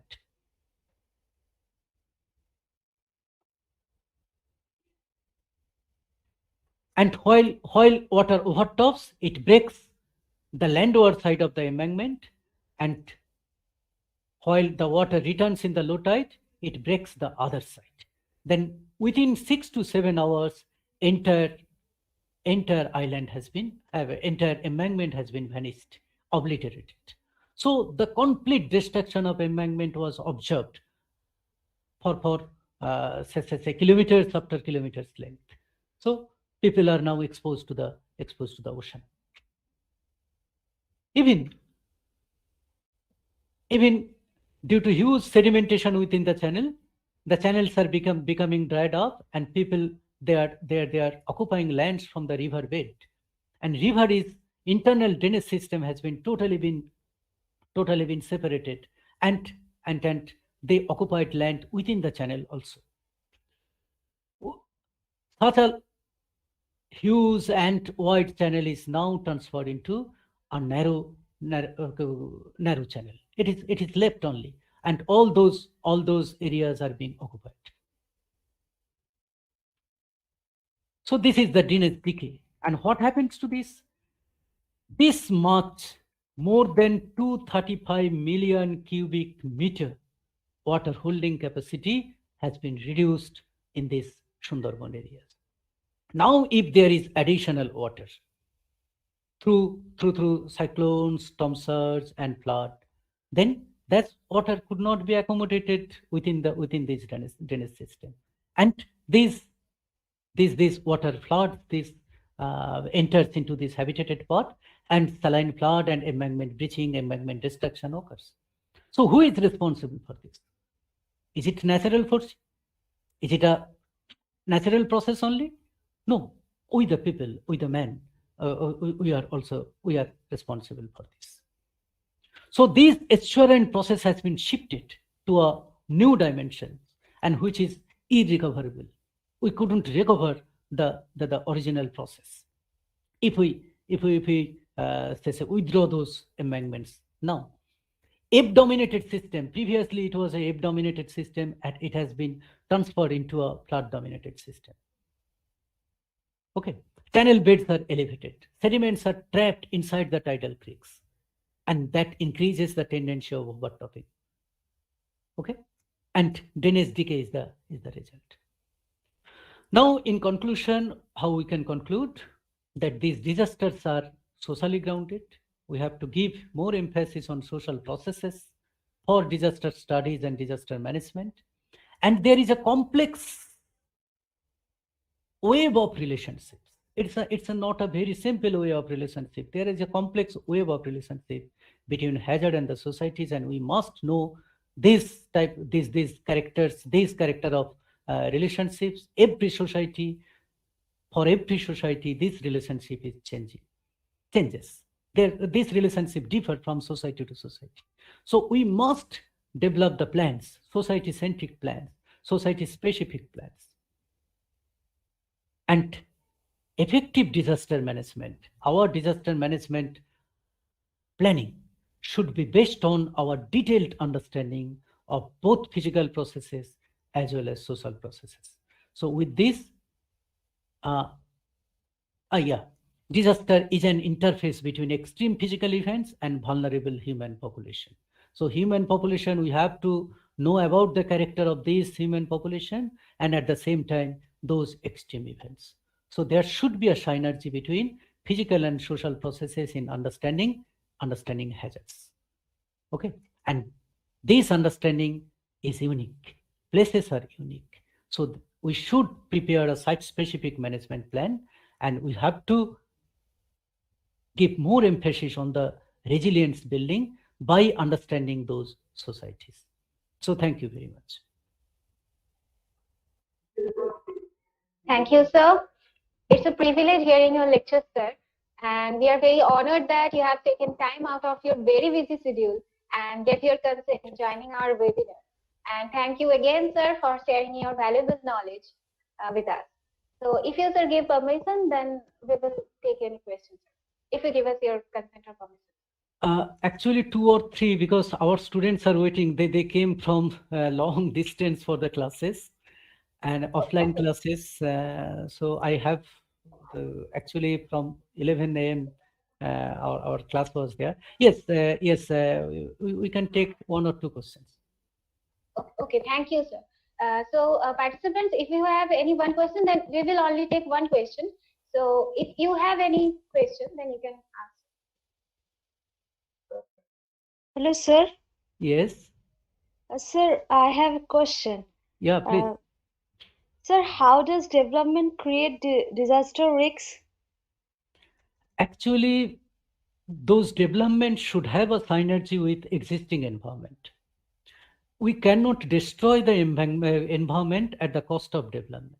And if we destroy those environment, if we destroy the biodiversity, if we destroy the natural vegetation bases and natural resource bases, then we will actually, if we destroy those environment,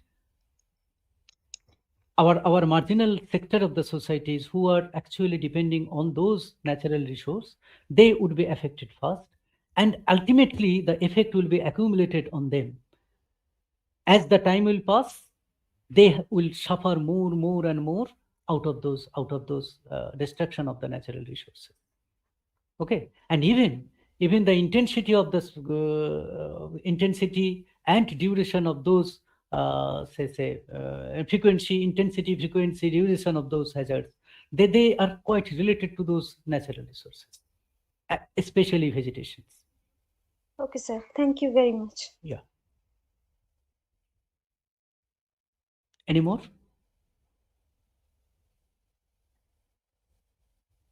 Okay. With this, I again extending my thanks to the college authority and the organizers for inviting me to this lecture. And it's a very fantastic experience for me to interact you and to have a time with you. Thank you very much. Thank you, sir. And we hope so that in future also you will share your wisdom with us. So we will move on to our next lecture. Our next lecture will be delivered by Dr. Manoranjan Ghosh. He is a postdoctoral fellow at National Institute of Urban Affairs, New Delhi. He did his PhD at Indian Institute of Technology, Kharagpur. He has received an undergraduate degree in geography from University of North Bengal and completed his postgraduate degree in geography from the University of Baroda in 2015. His core research areas are climate change vulnerability and adaptation. Academically, Dr. Manoranjan has been trained in geography with specialization in development geography. He has been awarded Junior and Senior Research Fellowship by the University Grant Commission from 2016 to 2021, along with India's Smart Cities Fellow Scholarship by the Government of India. Manoranjan has successfully completed more than 10 summer schools and short courses from reputed universities and institutions, which include STACE, Mumbai, University of Edinburgh, Australian Centre for International Agricultural Research at Guwahati, Terry University, IGIDR, Mumbai, and Global Initiative of Academic Networks. He has published 11 articles in reputed Scopus Index journals and 5 book chapters. Dr. Manoranjan has also worked as researcher at the Department of Geography, University of Baroda in 2016. So, over to you, Dr. Manoranjan Ghosh. Thank you. Thank you for your kind words. Let me share my PPT, then I'll continue.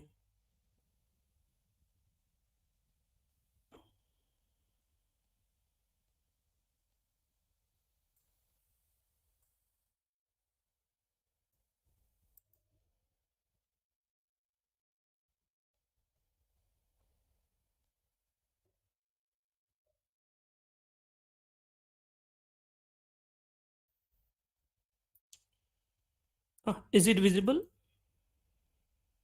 Yes, sir. Yes, sir. It is visible.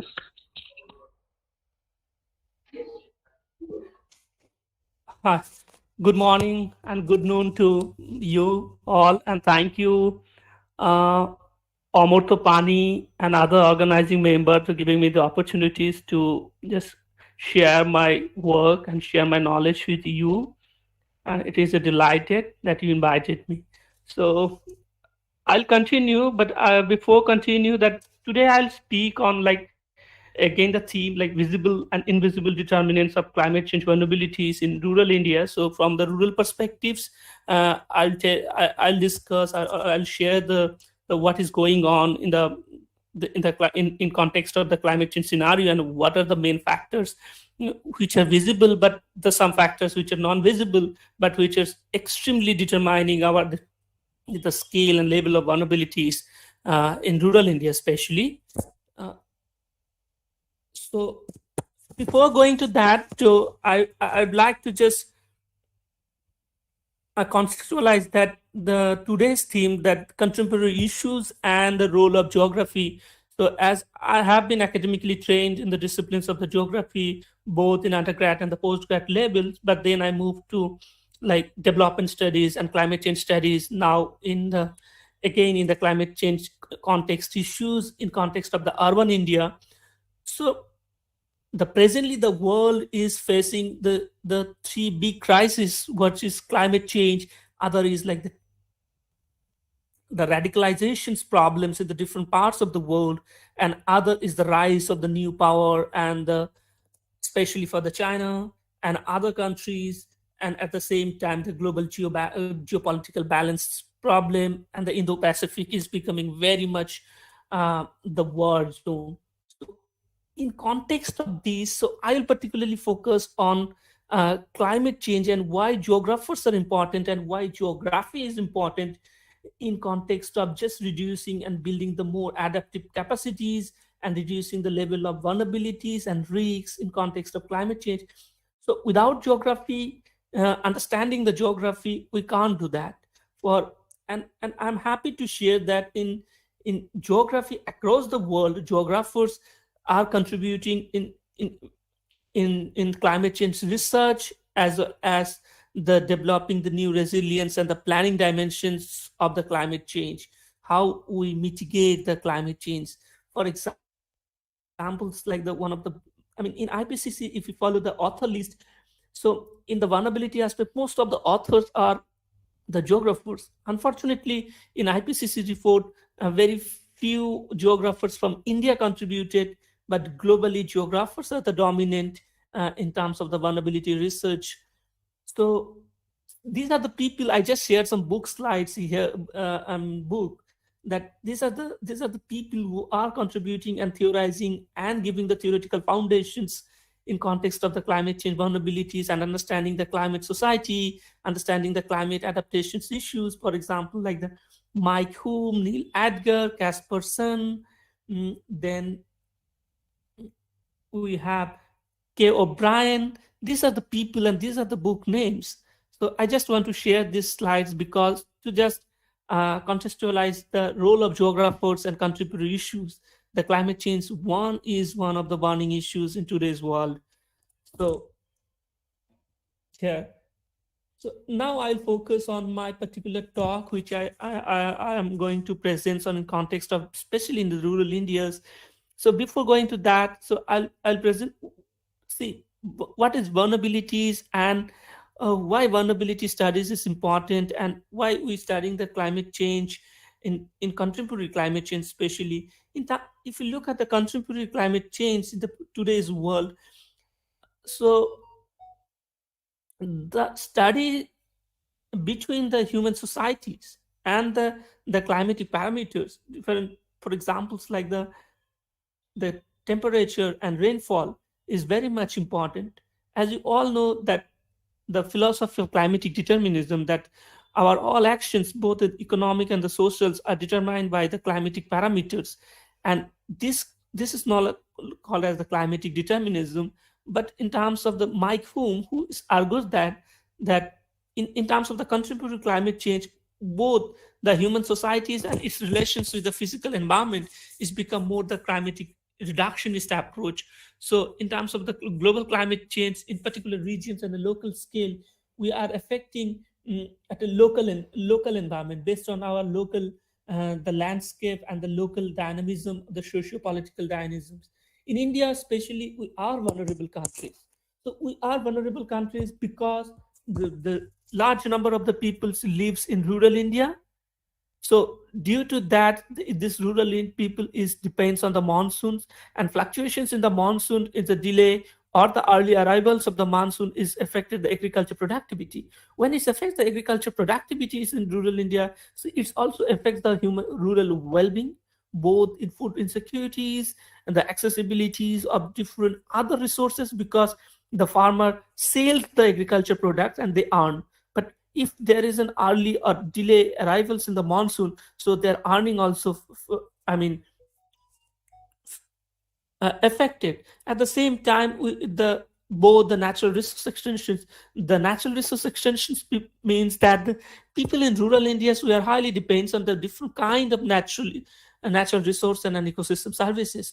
But in context of the climate change, this kind of ecosystem services which people are getting from the natural environments is also affected. So it's not only affects their daily income, overall it affects their well-being and the livelihood perspectives also.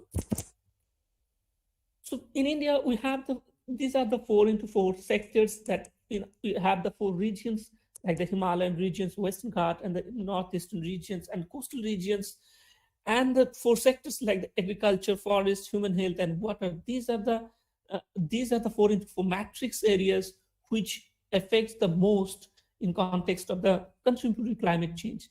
So as I mentioned that there are some visible factors and there are some invisible factors. So the visible factors which you can see, there is a flood conditions or there is a drought conditions, you can see that there's a flood and drought, or if you see there's a water scarcities, so you can see that there's a water scarcity. But what are the invisible determinants? The invisible determinants is the market, the market is, as Adam Smith mentioned, that's the invisible hand of market. So these are and we are all links to the global market as well as our national level markets. So as well as the people's capacities. So vulnerability is very much individuals, and it's depend on the spatio-temporal framework of a particular the human beings, where he or she is living and how he or she is living, and it's changed. For example, like maybe today peoples are vulnerable and are, but in tomorrow conditions, if the situation is changed, he or she will not be vulnerable.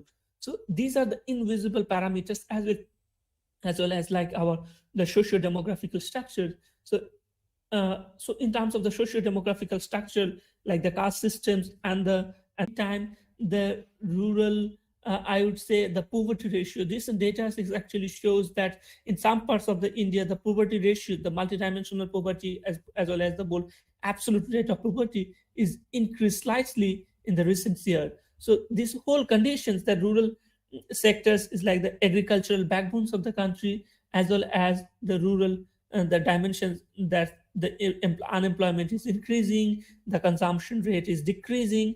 This creates the whole problematic situations in India. So if you look at some of the special patterns of the rural sectors in India, if you see that the mostly the percentage shares of the rural poor concentrate and some portions of India, like the central and the eastern part of the India.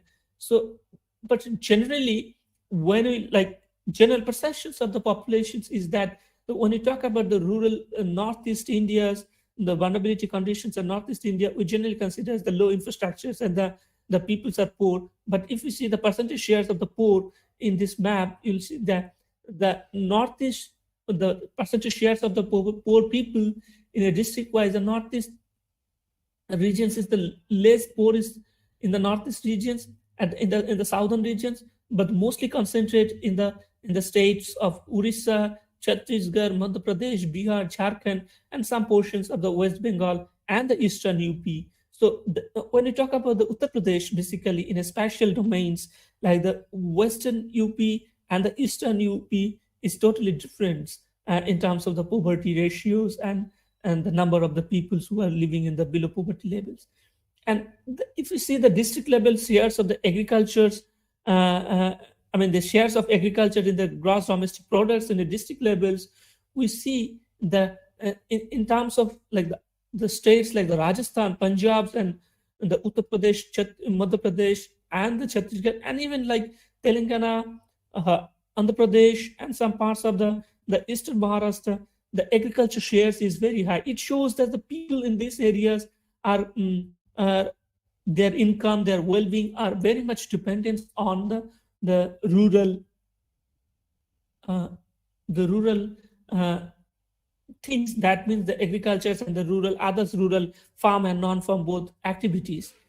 For examples, like we always say the Maharashtra, in case of the Maharashtra, that Maharashtra is the most industrialized states in India, but in the entire eastern, the Maharashtra is also very much depends on the agriculture activities. So this is the conditions of the rural population densities at the district levels and agriculture worker. So if you see this, the agriculture worker to the total worker scenarios in the rural in India, so this is clearly visible that the large there is the homogeneity patterns also there. I mean, in the entire India, some portions of, for example, like the 40 to 60% populations are still depends on the agriculture workers in both in Maharashtra, both in Gujarat, Rajasthan, as well as the other industrial, the more relatively developed states like the Tamil Nadu, Karnataka, Andhra Pradesh also. So these are the rural scenarios in India. So peoples are still very much depends on the rural economic activities, both farm and non-farm. But when we talks about the climate change scenarios, let's see what are the conditions which are affecting the rural, the agriculture things. First, for examples like the key climatic variables like the water scenarios, like the rainfall, the huge torrential rainfalls in the certain portions of the country, and the drought conditions in the other parts of the countries, and temperature change, like the both in the heat waves in the Indo-Gangetic plains and the Deccan Plateau regions. So these all the climate change scenario, along with the major other existing problems in rural Indias, like the poverty and the lack of financial inclusions and the lack of the institutional accessibilities. This all things creates and vulnerability conditions in rural India. So as I'm mentioning, that's why this rural sectors is important, and why we talk about mostly the rural sector in context of the contemporary climate change.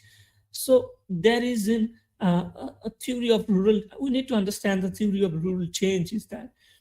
So the populations in India is increasing due to the high population's growth and population increases.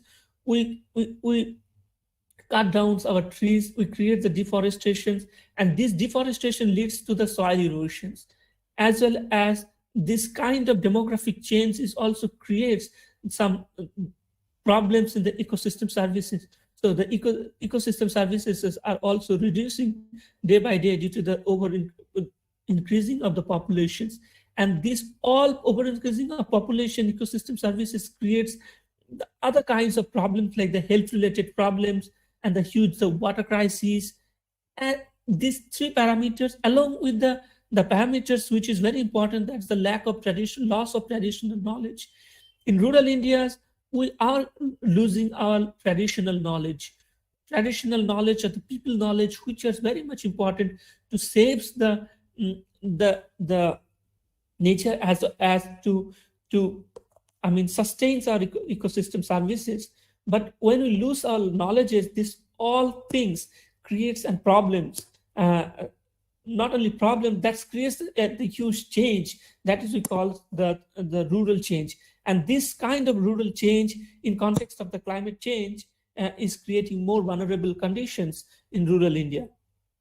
So as you all know that when we talk about the vulnerabilities things, so vulnerabilities has different frameworks, right? The risk hedges framework, my earlier speaker also talked about the positivist approach and the socio-humanistic approach of the disasters.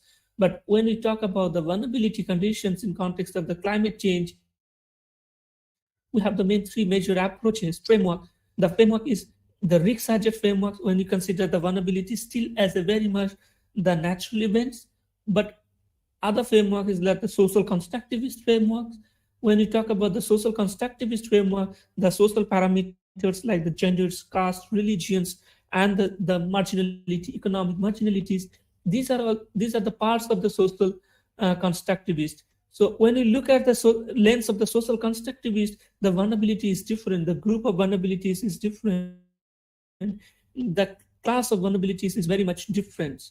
And other is IPCC's assessment framework. When IPCC framework looks at the vulnerabilities in both the merging the risk hedge frameworks and the social constructivist frameworks, and IPCC vulnerabilities assessments framework has the three major components, like the vulnerabilities is the functions of the exposures, sensitivities, and adaptive capacities. For example, like the people who have the high level of adaptive capacities, they are the less vulnerable peoples. But nowadays, the vulnerability, the IPCC is actually looking at the vulnerability scenarios only in the sensitivities and adaptive capacities, because the whole world is exposed to the global climate change. And when we talk about the IPCC framework, we have the two approaches to look at the vulnerabilities. One is like the human capabilities approach, and as the socio-ecological approach. In a human capabilities approach, it is actually economic theories developed by the Amartya Sen and the Martha Nussbaum. So the human capabilities is the particular the people's capability to flourish and the people capability to confront and to reduce their levels of vulnerabilities, and to recovery also. For examples like maybe we are all exposed to the the climate change conditions or extreme disaster, the flood conditions or the drought conditions.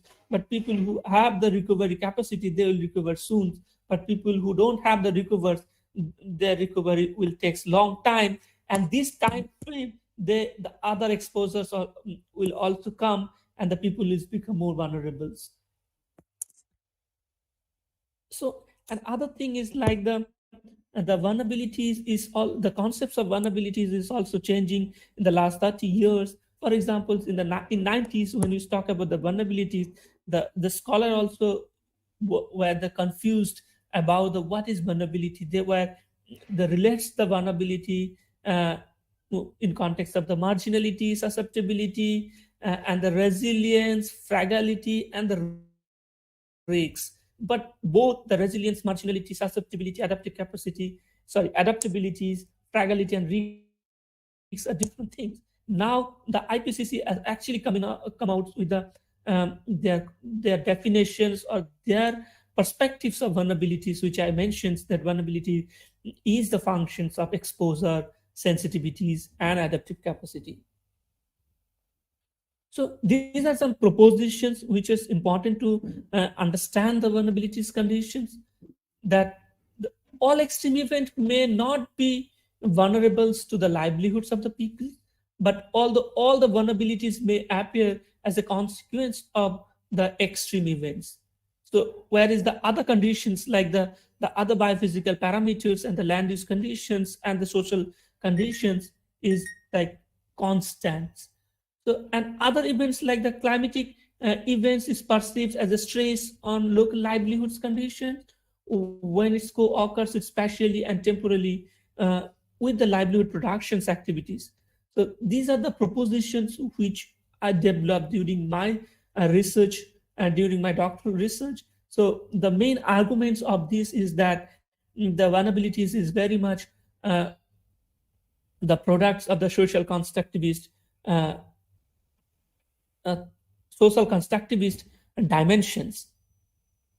As I mentioned, that vulnerabilities has different the major dimensions that the exposure sensitivities and adaptive capacity. So in exposure, we have the two different things like the climate variability and natural disaster things, and you can take different subcomponents and assess the exposure things. Like in my doctoral research which I did, I developed some the index of stabilities, the rainfall temperature, and the index of risks as well.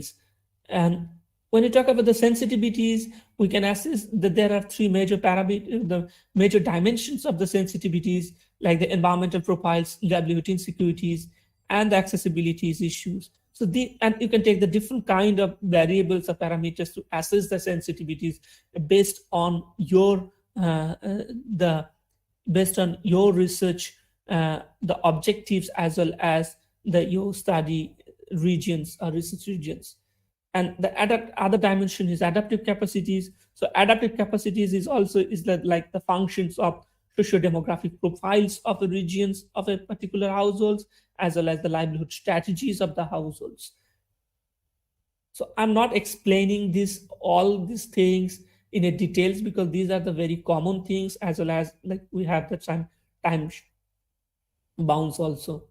Like, so as I mentioned, the vulnerabilities, the concept of vulnerabilities, as well as the vulnerability research also changing. The main arguments of the slides or this table is that the vulnerabilities research or the vulnerability understanding is becoming more the science driven as well as the policy driven. So earlier it was only on the science driven approach to understanding the vulnerabilities. Now the scholar is also putting the policy dimensions on it, and vulnerabilities condition is not only, people earlier used to focus on the large spatial scale, both the national as the meso scale, the regional level. Now we are particularly focusing on the individual levels, on a very micro levels, to understand the vulnerabilities. So in a micro levels, vulnerability is a very individual phenomena. So we can study the vulnerabilities of a particular human beings, and we can differentiate why the particular human being is vulnerable, what are the visible and the invisible determinant factors, and we can differentiate the gender issues, the class issues, the community issues, as well as the the other social dimensions on it. And these are the conditions which are as I mentioned, the rural scenarios in India, then the vulnerabilities, conceptualization of vulnerabilities and vulnerability things. Then we focus on little bits on the climate change scenarios in India. So as I divided this lecture as the 3 parts. So this is the other part, which is the climate change. As you all know, that India is one of the country which are experienced the climate change conditions in India. So these are the maps which shows that these are the regions actually. If you see the Deccan Plateau regions will are experiencing the more drought conditions, whereas like the the northern parts of the Gangetic Bales and the northeastern regions are facing the more and the flood conditions, along with the western coast. So these are the general spatial pattern of the climate extremist conditions in India. So this extremist shows that the level of exposures of climate change. That means these regions are highly exposed. Both the brown colors and the blue colors regions are the highly exposed to the climate change conditions. And then in the next slides, we'll see how this exposure is related to the sensitivities and adaptive capacities of the rural India, and what is the overall vulnerability conditions in rural India. And this graph actually shows the frequencies of the extreme events in India. So you can see that there is the positive trends in the graphs, which shows that extreme events in India are increasing. So this is the extreme condition, and this is the against the rainfalls, the overall rainfall condition, as well as the maximum temperature, because the maximum temperature is important to understand the heat wave conditions in India. So if you look at the maximum temperature conditions, both in the Western Indias as well as the Deccan Plateaus and the Indo-Gangetic Plain are the extremely experiencing the extreme conditions of the maximum temperature, increasing trends of maximum temperature. So in context of the rural India, I'd like to mention that in rural India, the people, the farmers who work in the agricultural fields, so they work in the agricultural field at more than 8 hours in a day. So they are exposed to the heat wave conditions, and these heat wave conditions are actually creating the more vulnerable conditions, not only to destroying the crops only, along with their health only, because when there is an extreme heat waves, the farmer they will face the different kind of the health problem. And recent data also shows that there's a large number of the farmer who have lost their life due to the heated conditions in India, especially in the states like the Deccan Plateau regions, as well as the upper Indo-Gangetic plains and the Western India, especially the Gujarats and the Rajasthans. And other is like, if you see the drought conditions, so the rainfall conditions, as I mentioned, that the drought conditions will be increased in the Deccan Plateaus regions. So in this map, this circles actually shows that these regions will or have been experienced that the negative rainfall trends. And these kind of negative rainfall trends are also affects the level of the groundwater scenarios. So this is the groundwater scenarios in India, where it has been noticed that in the some parts of the India where the groundwater is increasing, like the Tamil Nadus and some portions of the Karnatakas and the Andhra Pradesh. But other parts of the countries, like in our states, like the West Bengal, Bihar, Uttar Pradesh, and Jharkhand, and the Madhya Pradesh, the groundwater are actually falls. And these are the trends of the groundwater falls in different months of India. So this graph clearly shows, and map also clearly shows that what are the groundwater conditions in India. If you see that the deplaning ratio, so 55% of the districts in India are showing the decreasing trends of the groundwaters. So these are the these are the conditions which actually shows the overall vulnerability conditions in India. So we have seen the rural conditions in India, the rural consumption rates is decreasing, the rural poverty has slightly increased in the different parts of the country.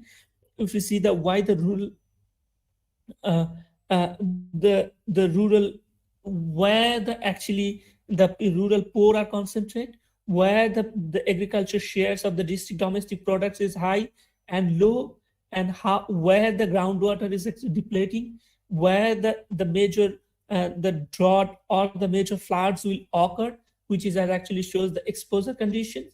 Now we'll particularly focus on the overall the vulnerability conditions in rural India as a proxies of agricultural vulnerabilities. So it has been noticed that this map number D, which is actually shows that in the northeastern regions, all the northeastern states from the Seven Sisters and the Shikims have been experience the high level of the flood conditions or the extreme levels of the rainfall conditions, but in context of the agricultures as well as their low shares of the poverties. So the overall vulnerabilities will be low in the northeastern region, but the overall vulnerabilities in the rural Indias will be very high in the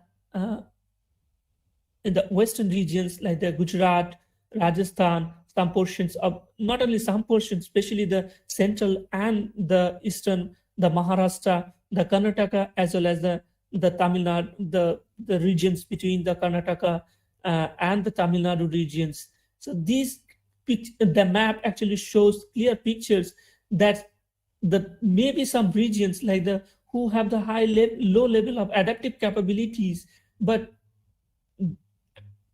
they have the sensitivities parameters is different in context of the overall climate change conditions, and due to this the effective scale of the climate change and the different levels of sensitivities and how people are affecting the other regions like the Orissa and the surrounding regions will be the less vulnerable compared to the western parts of the countries.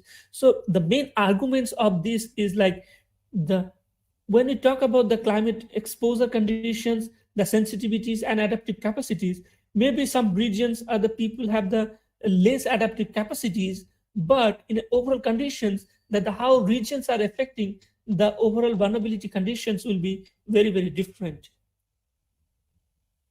So these are the conditions of the vulnerabilities in context of the climate change. Now my question is like, when the climate change happens in rural India especially, and it has been observed that large number of the rural peoples are migrating due to these climatic extremist conditions, both in the floods, due to the floods and drought towards the urban areas. And who are the climate migrants and where they will go?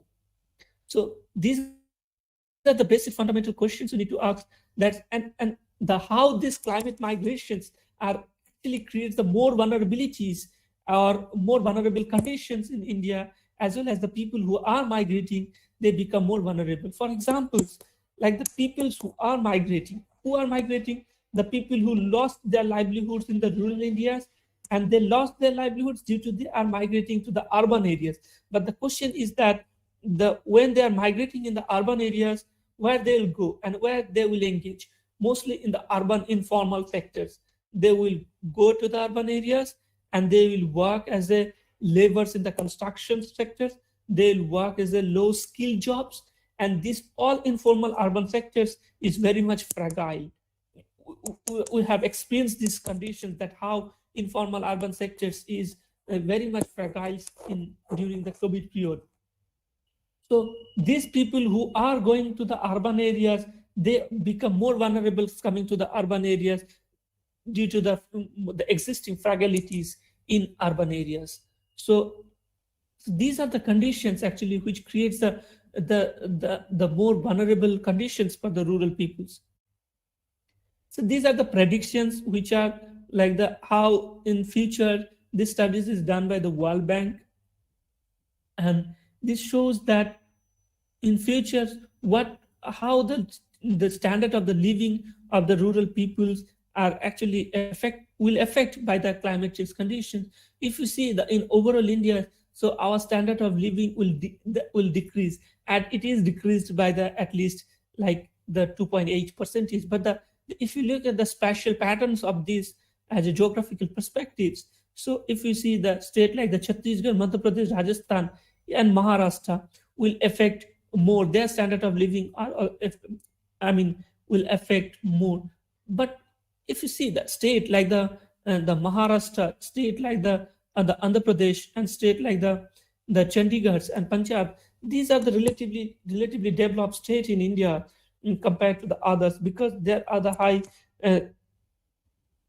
the presence of different kind of the industries, different kind of the non-farm economic livelihood opportunities.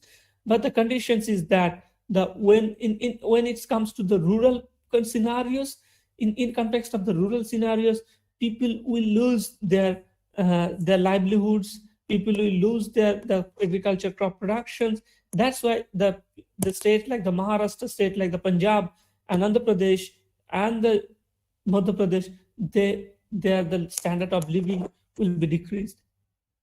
So my final slides is like the how we can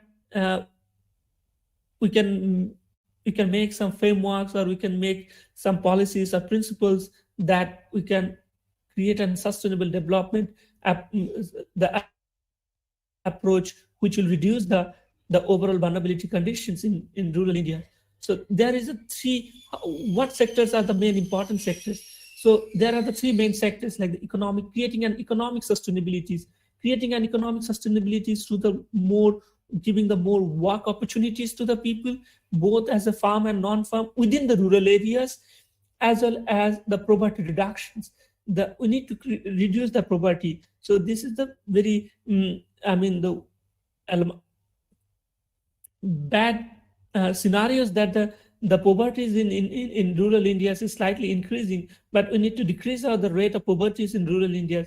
So that's why and when we reduce the poverty conditions, it will create the more economic sustainability conditions in rural India. Other is like the environmental sustainability. We have to keep our eyes on environmental conditions like the land degradations, the soil loss erosions, and the water resource conditions of the rural areas.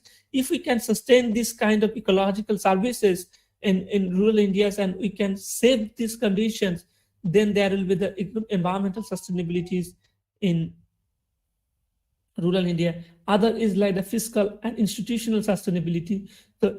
We have to create the more institutional facilities, and this kind, when we create the institutional capacities in rural India, so this will give the direct benefits to the rural people. So in this way, both in the economic sustainability, environmental sustainability, and the fiscal and institutional sustainability, overall we can create some sustainable conditions in rural India. For that, we need different kind of approaches and how we will do that. So when it comes to the how we will do that, so the major dimension is in a participatory approach. When participatory approach is a democratic, participatory approach is a people-centric and the people involving. So not only creating the policies and not only creating some strategies and mechanisms, but involve the people within their development policies, within the infrastructure development strategies, creating planning with people, not only sitting in a room, but talking with the peoples and involve the people in our planning processes. So that's why, in a participatory way, in a democratic way, we can create sustainable environments in a rural India. So these are the pictures which I collected during my doctoral survey. That's how the extreme climatic conditions are actually created different kinds of vulnerabilities to collapsing the roads and collapsing the irrigation canals and reducing the natural resources, or the other resources. Like I did my survey in Himalayan foothills, so we found that the resource like the tea gardens are collapsing due to the heavy extreme climatic conditions. So these whole extremist conditions are actually creating the destroying the resources and creating the more the vulnerabilities in rural Indias. So by that, I'd like to stop here. So this is the condition. I'll be happy to take questions. Thank you, sir, for your lucid presentation. If any participants have any questions, then they can directly ask our sir. Okay, Shuman. Yes, you can ask your question.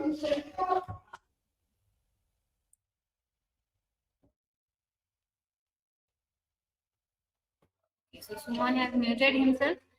Aside from Shuman, anyone have any doubt or any query about the topic that sir has presented to us? Ma'am, may I? Yes, ma'am.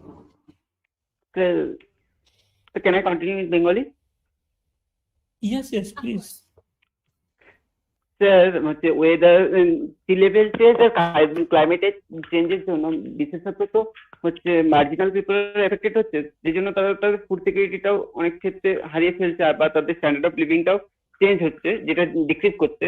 সেক্ষেত্রে তাদের যে এখন যে স্টেটটা রয়েছে, সেই অন্তত সেই স্টেটেই থাকার জন্য তাদের কি কি ব্যবস্থা নেওয়া উচিত, বা কি কি আপনি মানে কি কি করা উচিত? Okay. Should I continue in English? That would be better because a lot of people are yes. backgrounds. So I understand your questions. The question is what would be the measures, the steps which you need to take for the reducing the level of marginality in context of the climate change. So I'd first would say that one of the economic opportunity creates the economic opportunities. Without economic opportunities, we can't reduce the level of vulnerabilities. I understand that the vulnerability is very much individual things, and vulnerability is very much related to the social dimensions and the other gender dimensions, the other caste, creed, and all the other factors is there. So it creates the economic opportunities, both the agriculture, the farm and non-farm livelihood opportunities. Economic sense, my purpose is to say the livelihood opportunities that creates the sustainable livelihood opportunities or the dignified livelihood opportunities. Many people in the rural areas, they don't have jobs to work. You can see that the unemployment levels in rural India. The unemployment levels in rural India is very much higher than the urban Indias. So when people, they don't have the economic opportunities or the livelihood opportunities, both in marginals and the non-marginal sectors, non-marginal group people, they become more vulnerable. So main focus has to be on the creating more dignified livelihoods. More dignified livelihoods, you can generate these dignified livelihoods through different way, to regulating the markets, to creating the more market opportunities, and creating the new infrastructures. When you create the new infrastructure, people get their jobs, and the people get their jobs, and their food securities.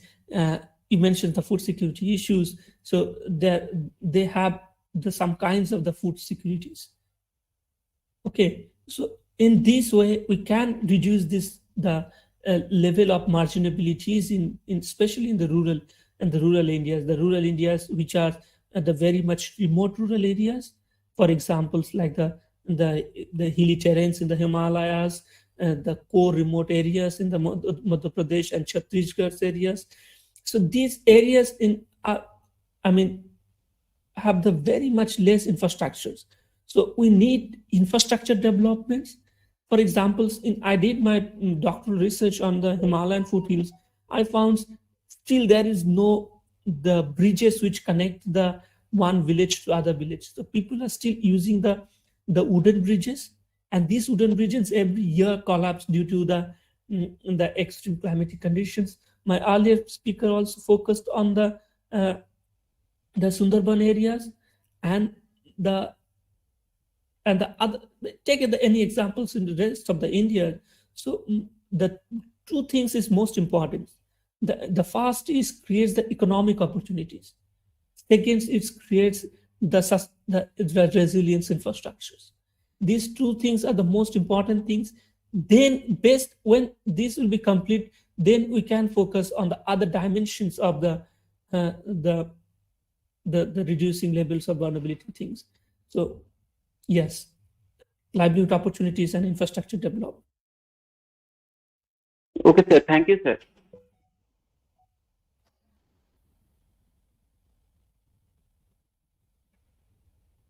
Sir? Yes, please. Sir, my name is Anumidda. I use sir, is climate change affecting overall HDI of India? Is climate change? Yeah, is climate change affecting the Human Development Index? HDI? Yes, sir. Yes, sir.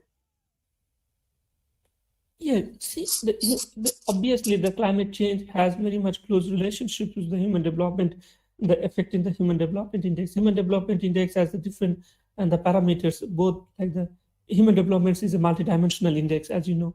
So when you talk about the multidimensionality things, it has the education aspects, it has the health aspects, it has the standard of living, it has the economic standard of living is related to like the accessibilities of different materials, things like the whether the regions or households have the accessibilities of different kind of the daily necessity things which we need, and the economic things.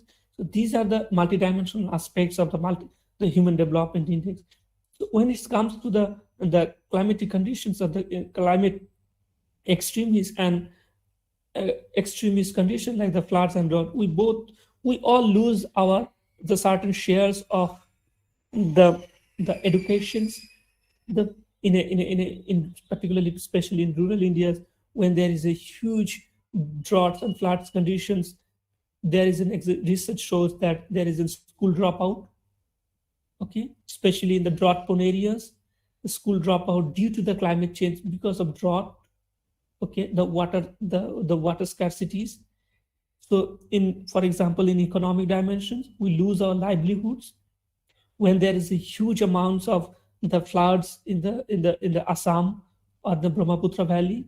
So people lose their livelihoods, people lose their jobs, and at the same time, when there is a huge the climatic extremes, we lose our the standard of living, we lose our house, right?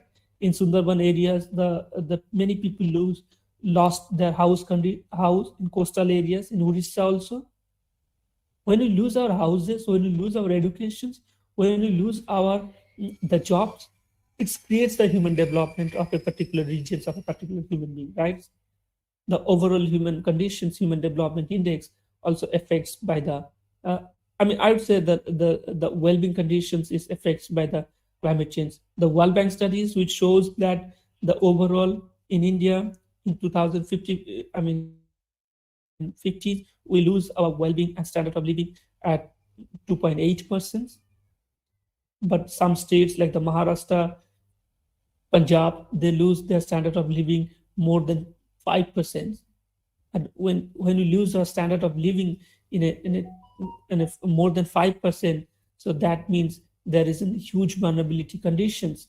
There is a huge vulnerabilities conditions in rural Indias, right? So overall, your answer is like yes, the climate change conditions is affecting the both spatially as well as spatially, basically both in India in different sectors, the human development issues. Thank you, sir. Can I ask a question? Yes, please. Actually, we are always talking about the theoretical aspect of climate change. Recently, there was this COP26. So, in reality, what initiatives or measures have been taken to combat this situation? I mean, we are always talking about those sustainable principles that we need to follow. But what in reality we are doing, or what government has taken measures to deal with the situation? For your questions, in reality, what the government has taken and what the scholar communities and others has taken. I'm not a pessimistic. I always been optimistic. So I would say that there is a lot of projects that's going on to reduce the level of vulnerabilities in context of India. I hope you heard that the International Solar Alliance, the solar in India, we are creating the alternative source of energies. So, for example, that in India, especially, I particularly focus on not in globally. Globally is the climate change conditions and the measures which are going on the climate change conditions. These are very much related to the geopolitical issues, the global geopolitics and international relations of the country to country. But in India, I am optimistic in the sense the people who are in the policy dimensions, they are not the unsensitive people. They are also sensitive people. They understand that's what's going on due to the climate change. We are losing our peoples. We are losing our jobs. We are losing our the overall well-being conditions, and how we can create the more sustainable resilience infrastructures, sustainable resilience livelihoods conditions for that. The huge amount of the solar alternative source of energy, especially of the solar, and the government launched the hydrogen fuels policies and others, creating the more biofuels and reducing the dependencies of the Gulf countries for the importing the crude oils. So these are the takens. We have measures just in a dimension, in the energy dimension, that we have to, reduce our dependencies on the fossil fuels, particularly focusing on the coal and the petroleums and diesels. So that is issue going on. Others is going on creating the social resilience things. In terms of the social resilience things, I think there is an obvious, we are the countries of the 1.4 billion populations, but we are creating the different kind of the social safety nets. And this kind of social safety nets, it gives the supports to the people in a vulnerable conditions or in a extreme exposure conditions. But yet the thing we are doing as a country level, things we are doing, it's not sufficient. We need to do more. We need to create the more social resilience, and we need to give the more supports to the people who are extreme vulnerable, people who are living in the marginal space, as well as in the marginal economic conditions. Yes, we need to do more. Actually, we are not in a positions to reduce the overall vulnerabilities at a time. But yes, there is a hope that all the people are the people who are sitting in the policy levels, people who are. I think we all can do something as a researcher, as a students, as a philanthropic, as a entrepreneurship. We all can do, and we can all contribute towards the reducing the vulnerability condition. Yes.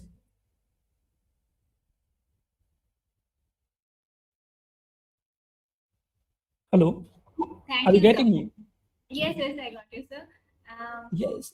It's not the only policy level things, and we can blame the bureaucrats, and we can blame and the ministry that people, they are not doing anything.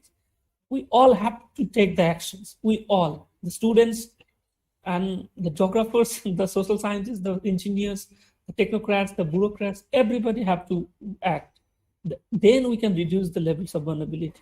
Obviously, at the micro policy level, the macro policy levels, the shiftings will create more impact on the reducing the vulnerabilities.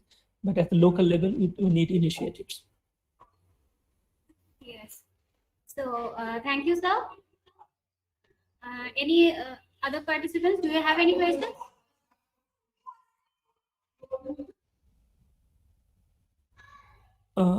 I have one small request. Actually, it's almost 12:08, so I take the leave from 11 to 12 for my office.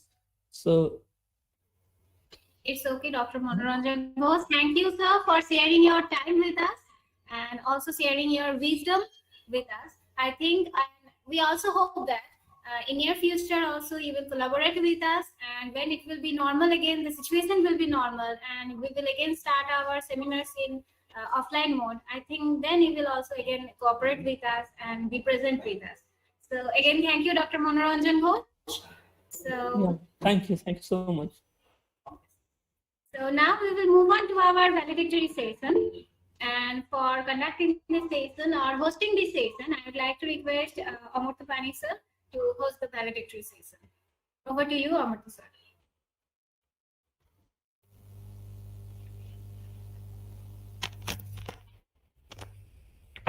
Is it audible? Thank you, Tanmoy ma'am. Good noon. I am Amurtha, and I am here to present the vote of thanks for today's webinar.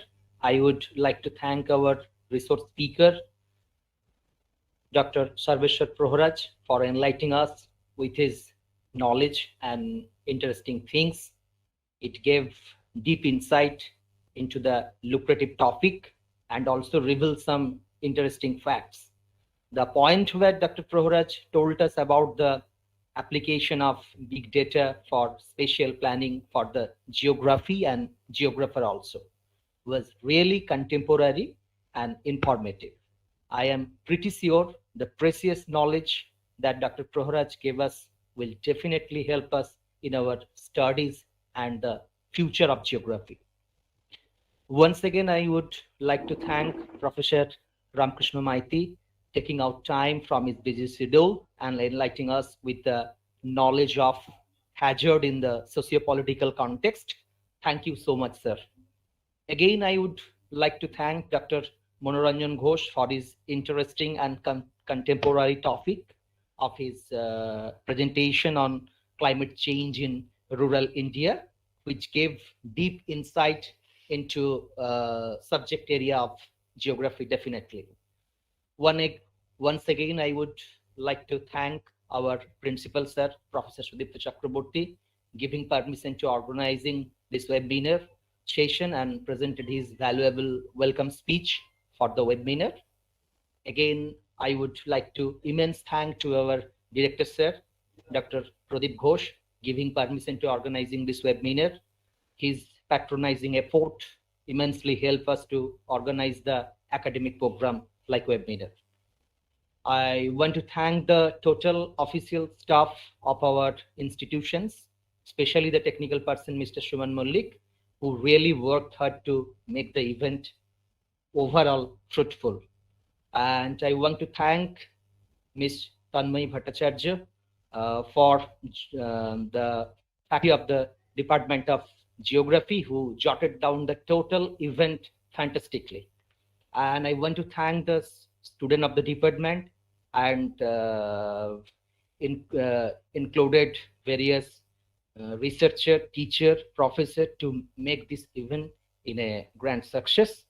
And last not the least, I would like to big thanks to my colleagues of the department, Dr. Anitban Boitalik, Nityananda Shor, Dr.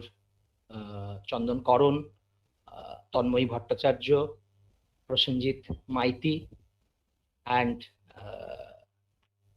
Nayan sir for really worked hard and expanded the wholesome collaboration to make the event successful enough.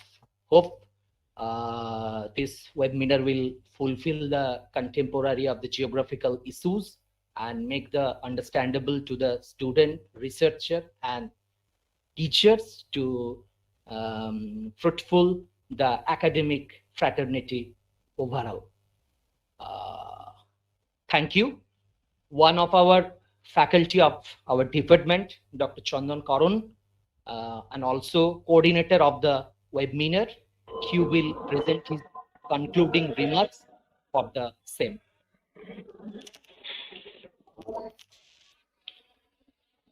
Thank you. Thank you. Thank you. Good noon, everyone. First of all, I would like to thank all our great resource persons, Dr. Sarveshwar Proharaj, International Dignity, Dr. Ramkrishna Maiti, National Dignity, Dr. Manoranjan Ghosh, National Dignity, for joining us today international webinar. And I would like to also thank our institutional dignity, Chief Patron, Dr. Pradeep Ghosh, Director, Midnapore City College, Patron, Dr. Sudipto Chakraborty, Principal, Midnapore City College, Convener also, Mr. Pamotto Pani, Faculty, Midnapore City College, Mr. Noyan Hajra, Joint Convener, Faculty, Midnapore City College, Mr. Nityananda Sor, Joint Convener, Faculty, Midnapore City College, Organizing Secretary, Dr. Anirban Boiteli, Faculty, Midnapore City College, and also webinar coordinator, Tanmoy Bhattacharya, Prasanjit Maiti, and me also. And also many thanks to all participants, my students, for their directly joining in that international webinar. Finally, thank you all again for being here today. I hope your presence will be very much effective knowledge and experience of future day. We are really proud of all the resource person we have received at today at international webinar. We will be able to move forward.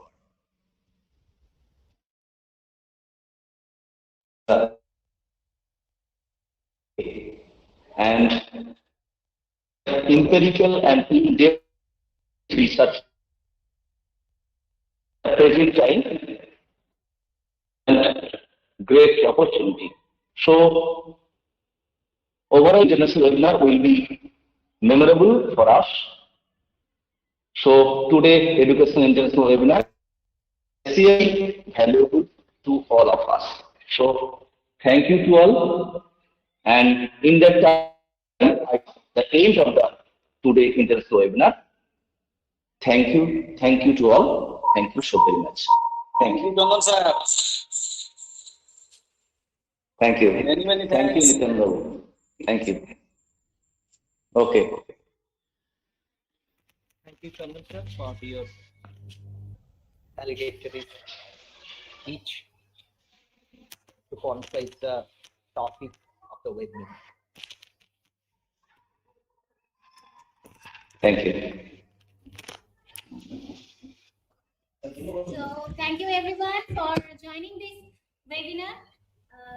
I again thank all the resource person for joining us, for giving their valuable time, and a special thanks to all the participants, because without you this webinar would not have been possible. So thank you once again all the participants. In future we will again have some webinars, or we are also trying to conduct a seminar in future also, within I think within a few months. So then again, we hope you will join us again. Okay, so thank you again, and this webinar ends here.